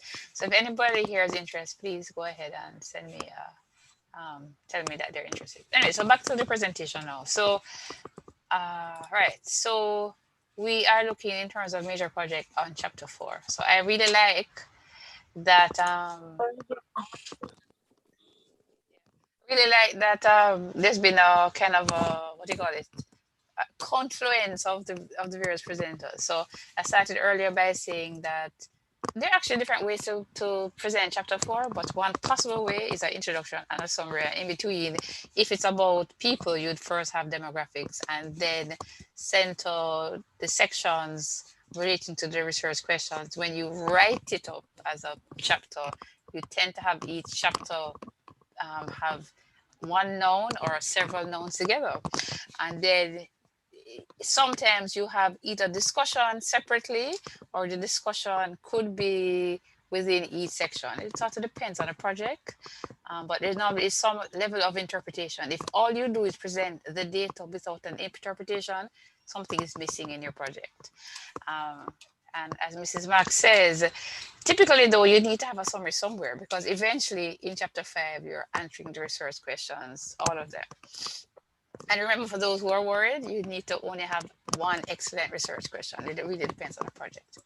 All right, so as I said, you want to, as Mrs. McNamara said earlier, you want to title your tables and you want to title your figures with something clear, but I wasn't sure, this has no data, so I didn't put in that title. And they would all be numbered as she had said earlier. So I found a very interesting set of online sources. Coates et al. 2013, and they had some checklists. So for the results section, so even though I'm not really presenting on this, I thought this was really good. So it says you should write the results in the past tense. For obvious reasons, you have not collected the data. You should make sure you talk about the population, how you decided to recruit those people, the sample that you actually collected data from, and you're going to have at least a primary analysis. Sometimes you actually have additional analyses, and if so, you're going to have all of those written up in the thing. It depends on your project, you know. You're going to make sure there's a complete parallel between what you wrote in chapter 3 and the results, so that the person reading it, which includes your supervisor, can follow. Typically, you first present the data without interpretation and then followed by the interpretation, which is McNamara had talked about earlier. You're not going to write everything that's in the tables and figures in the text. You highlight what's most important. So you actually are selective. It is best to present confidence intervals or other kind of statistical data. So you not only present the statistics, the raw statistics, but also what is the level of statistical significance. And the most frequent is a 95% confidence interval. To explain that would take too long right now. And sometimes, since this is not from me, you may have supplementary material on the web if you're, say, writing a paper that you're publishing. And then I wanted to focus. So this, in a sense, is a checklist that touches on much of what Mrs. McNamara presented earlier.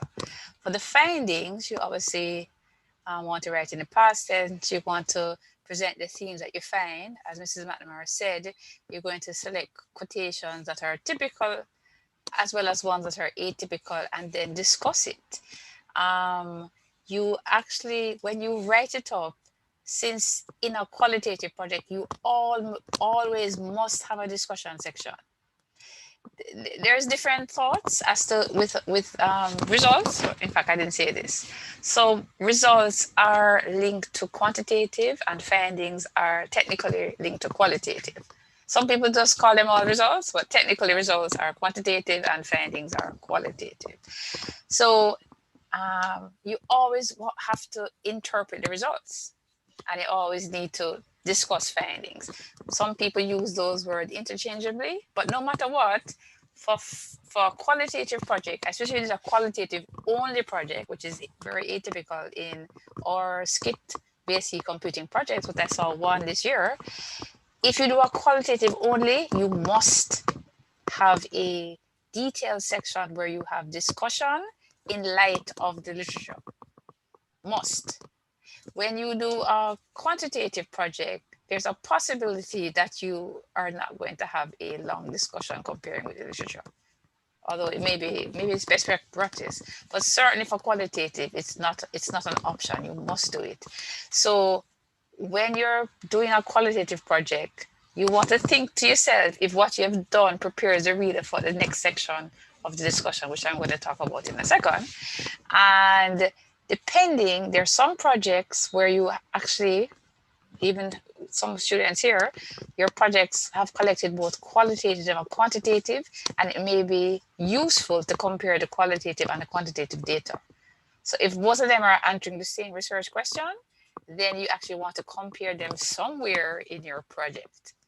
Because the qualitative data says this and the quantitative, and there's something called triangulation.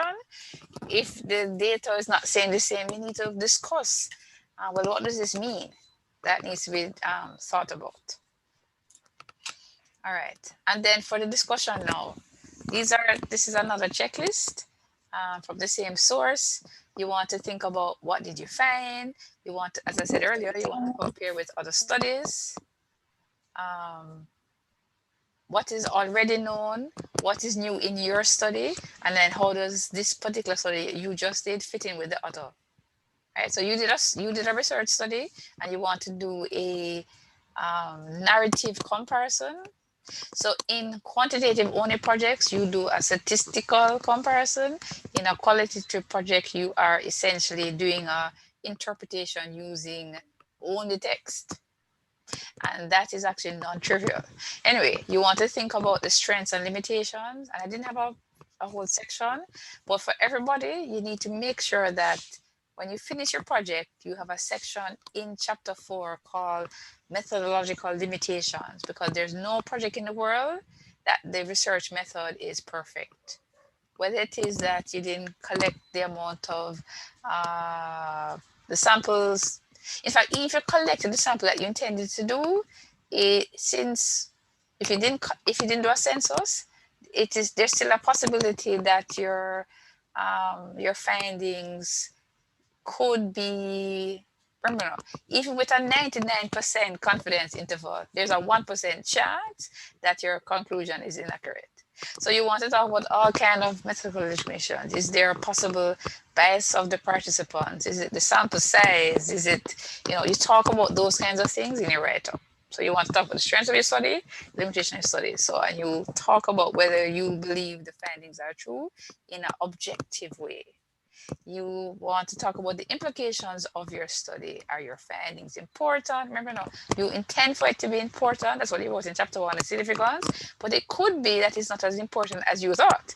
So you, just like Mrs. McNamara says, you want to report in as objective a way as possible about your project, right? It is the case that qualitative discussions tend to have a more subjective nature, and as Mrs. McNamara said earlier, there is the researcher can give his or her or even all the other group perspective, but even so, you want to be, even in your subjective reporting, you want to look at it in as unbiased way as is possible, even depending on the project. And you definitely want to answer research questions, right? So this particular model says that you should check that it is in line with research questions posed in your introduction. You have an introductory chapter. So you want to definitely check that. And then it continues. You want to see if the discussion section doesn't present any new results. That means you're basically just finding data that is in line with previous research. You definitely want to talk about your limitations, as I already said.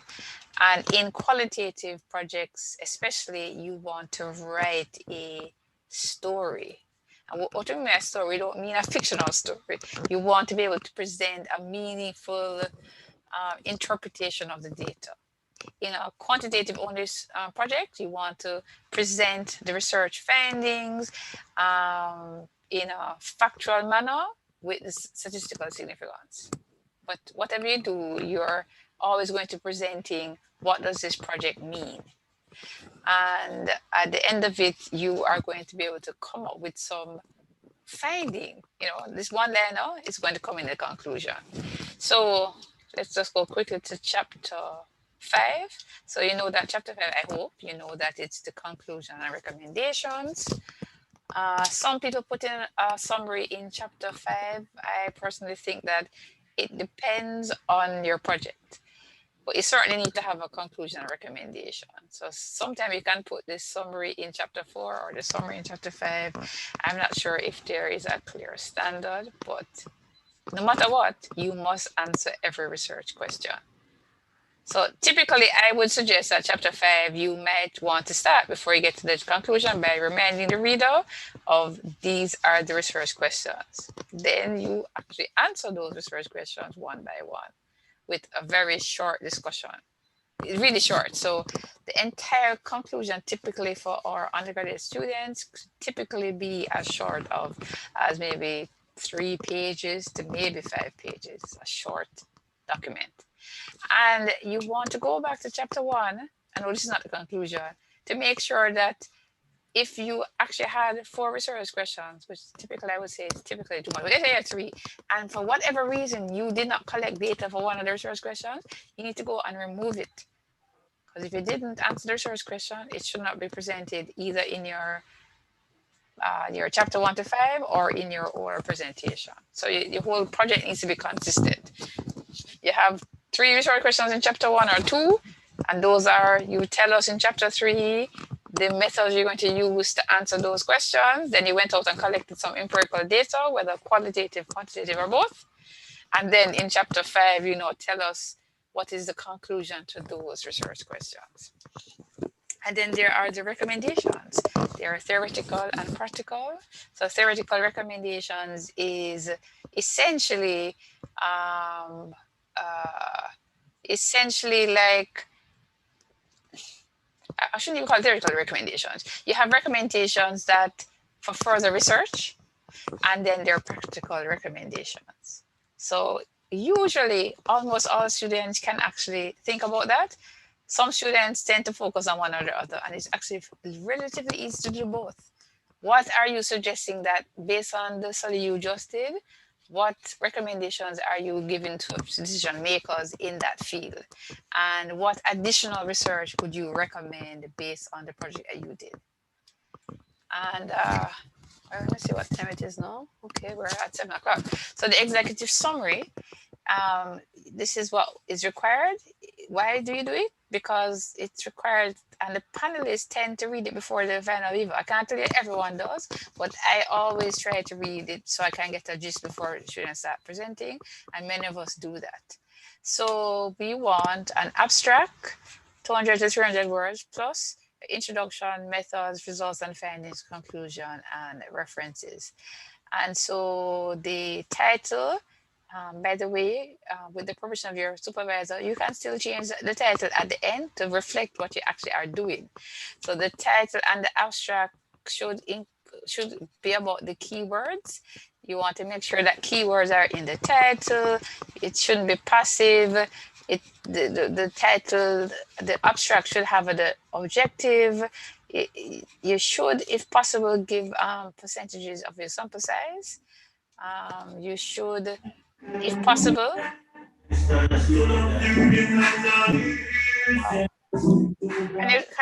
Hello? Can you mute yourself, please? Do I actually have to come out of this and mute this person? Oh, they have muted themselves. All right. Right. So you want to think about, has your abstract covered the what, where, when, why? By the way, some projects don't really cover the why, but certainly the what, where, and when. And if your project includes why, you want to tell the person in the abstract what is known and why this project, as in the aim. What did you do to collect the data? What did you find? What does it mean? And the abstract should make sense all by itself without reading the rest of the project. So that's why we want to read the executive summary before and the abstract, because the abstract should tell us in less than 200 words what the project is about. And if you want to learn more, we read the whole executive summary, which is not going to be more than 4 pages. So I can certainly send you these references. I just got this from the web. And you want to use effective slides, like this was part of this project. You want to, sorry, I actually decided to give a joke. Is it funny? I don't even think so. Limit your quotations in academic presentations. You want to paraphrase. And so for the next few weeks, for next week, June 23rd, and in 2 weeks, June 30th, we're going to continue. We're going to look at slideshow design, the oral presentation, the executive summary, which we talked about already, and give feedback on specific projects. We would like in advance for people to email that you want live feedback. I prefer it not just to come and they're saying, okay, we're ready. Better to say in email. So you email skitcapstone@gmail. So we're going to do it first come, first serve. And we're inviting everybody to come so you can actually learn from the process. So let me go back. I don't know if there's any questions, but I want to go back to the beginning since so many people came late. So, so at the beginning, in fact, let me pause. Is there any questions about what I just presented before I go back to basic rules on major project?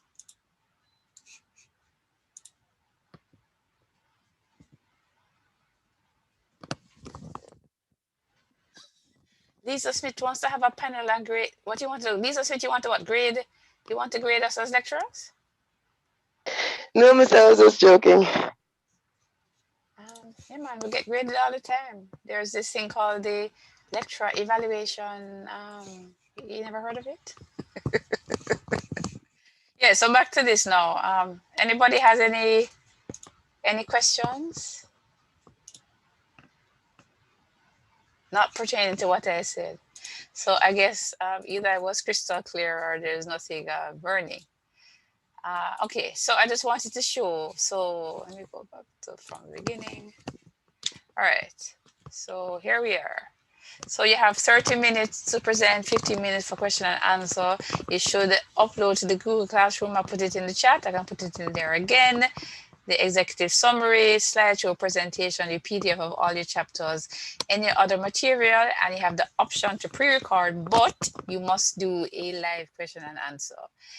The attendance at the final Viva is compulsory. It's on Tuesday, July 6th. Either you're going to do the whole 45 minutes live, or you're going to just do the question and answer live. But if you do this option, we need to know in advance, and you would tell, because you're going to also put the recording on the Google Classroom, but what we'd want is one or more of the students coming ready to play the recording. And then everybody, let's say the group has 4 people, all 4 would need to be there for question and answer. And if you're not there, let's see, chat. Yeah, man, I put Jodine, you come in very late. I've put in the chat. When I finish with the presentation, I'll put it in again.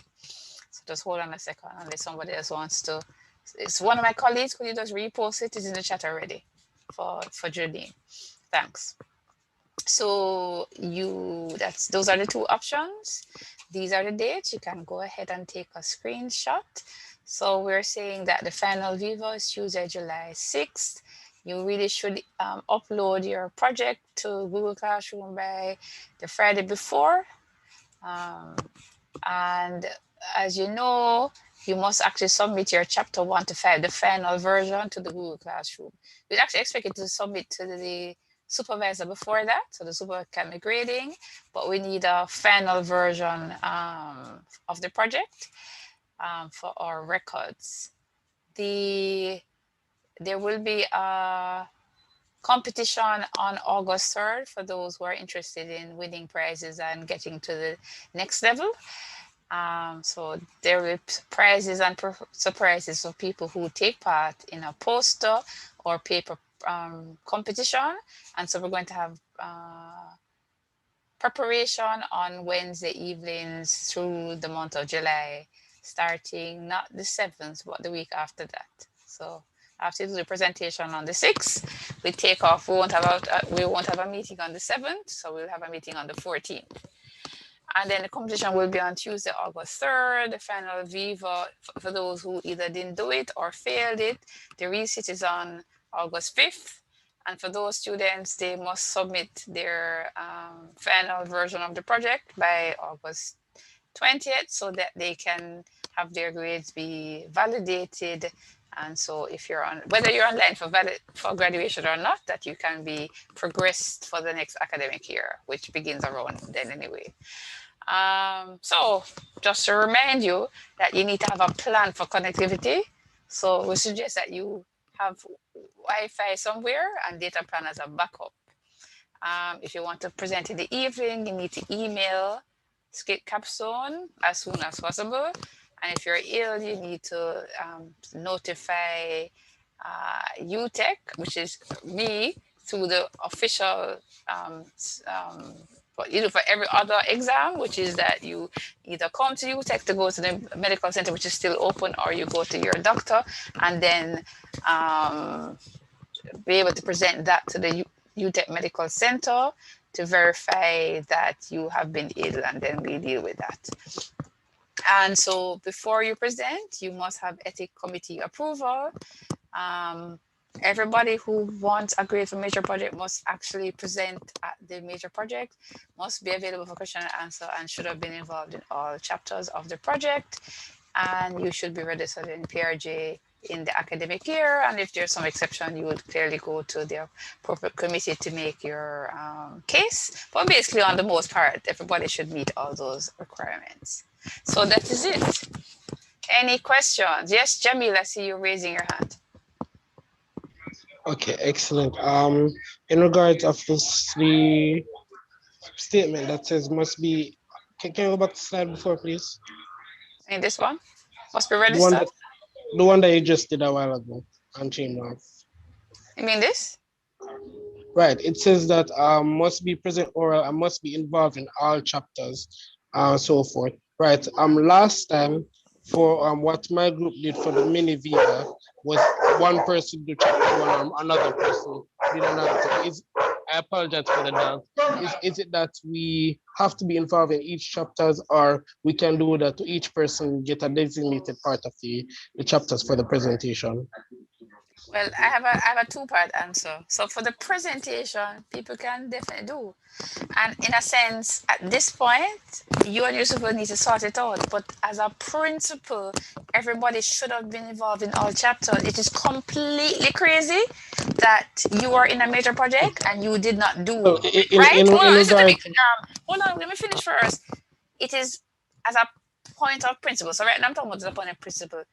Every student should have been involved in all chapters. So I've actually had students who decide that they stop doing certain things and then I penalize them because it's a matter of principle.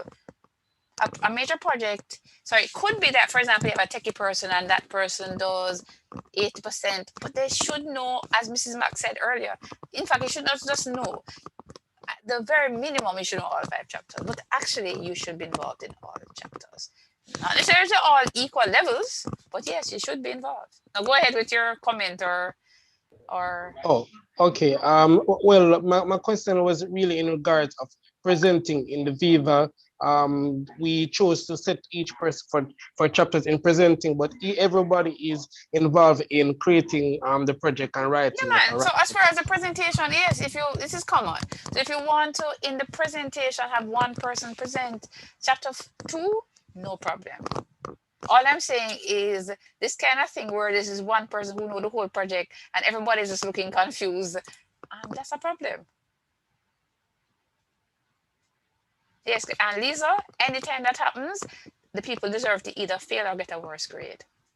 It is not okay for your supervisor or you to say, oh, I just have my friend and I do all the work for him or her and it's okay. So even if it happens, it is not okay.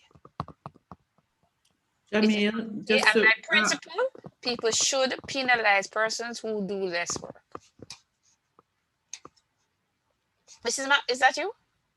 yeah, sorry. Go ahead. Jamil, yeah, oftentimes for the presentation, the students have one person, one member presenting a chapter.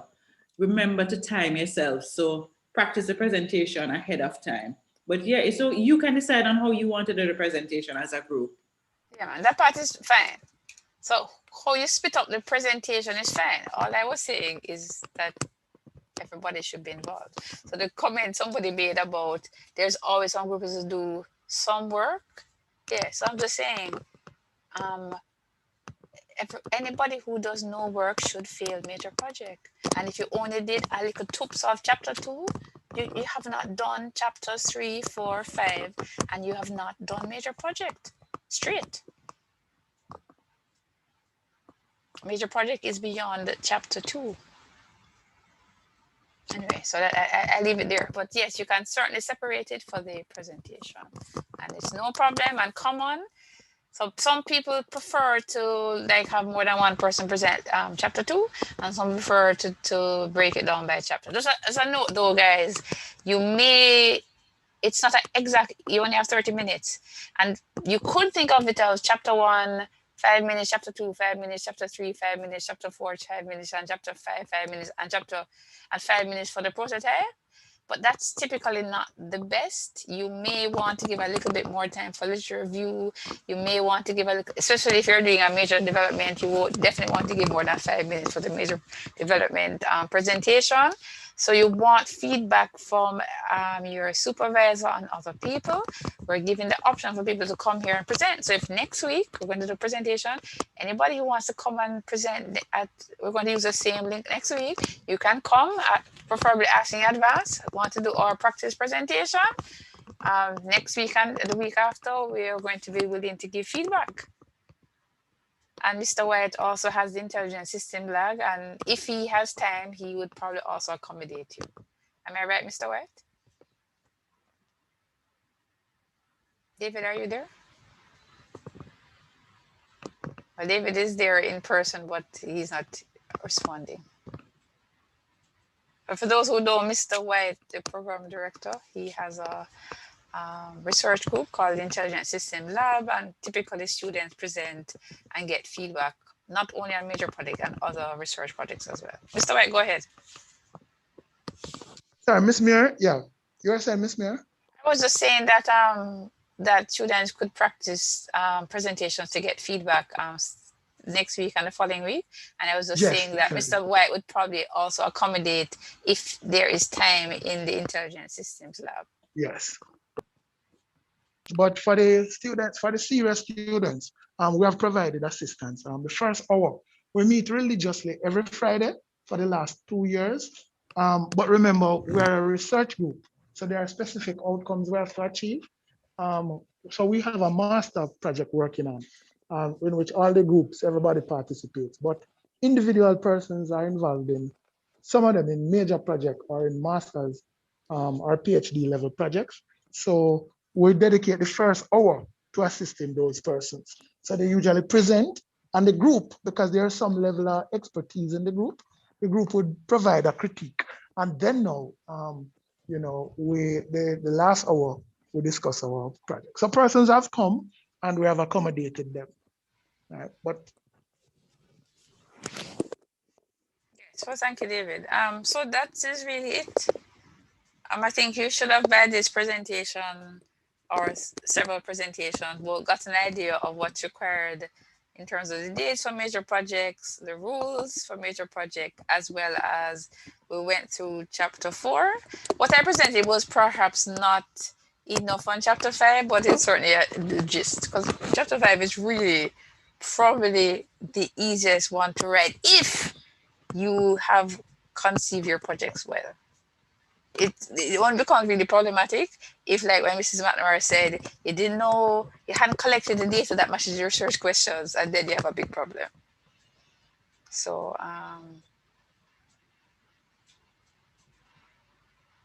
right, Mr. Reed is asking myself and Mr. White for an interview.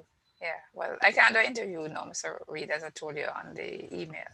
Mr. White, Mr. Reed is asking for an interview. No, I'm not available right now, but you can always email me and we can set up an appropriate time. Yeah.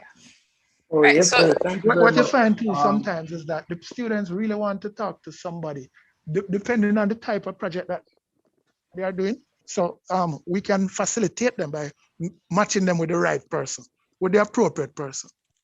So like somebody wanted to talk to about the university registration department. I was not the appropriate person to talk to for that. So we can tell them who that person is, by pointing them in that direction.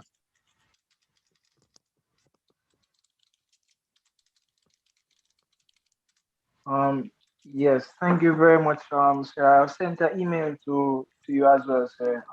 For any time appropriate, that you will be free for our interview, sir. And Miss Muir as All well. right. So what I'd want you to do is just put exactly what it is the interview should be about, because as we say, it may be that interview, that we are not the appropriate ones to be interviewed for that project, right? And I also ask students to copy their group members and their supervisor whenever they send that email about major project. Because we have had the case where students send back and said this was not what they had agreed in their group meeting. So I ask students to just send. When you're sending a email about major project, everybody in the project should be included because they're part of the project, and the supervisor as well, right? We also find cases where the supervisor said that is not part of what they had agreed. All right. And yes, we really pull out and try to help the students who are so, minded. right, so I have put again the Google Classroom, so please join, because this is how update you as to what's happening with major project. I've been putting posts in there about the meetings, and you're required to use a Google Classroom to upload so please go ahead and not only join, ask everybody in all of major projects to join, please. And as Zoe said, you want to present. So Zoe, when you're ready to present, you please send me an email with appropriate details. This is your title, this is your supervisor, here is the people who are going to present. Even at least that.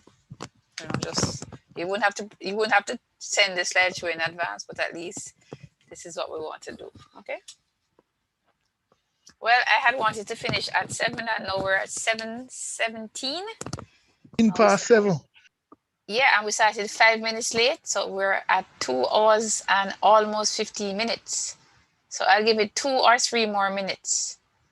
Any quick end question?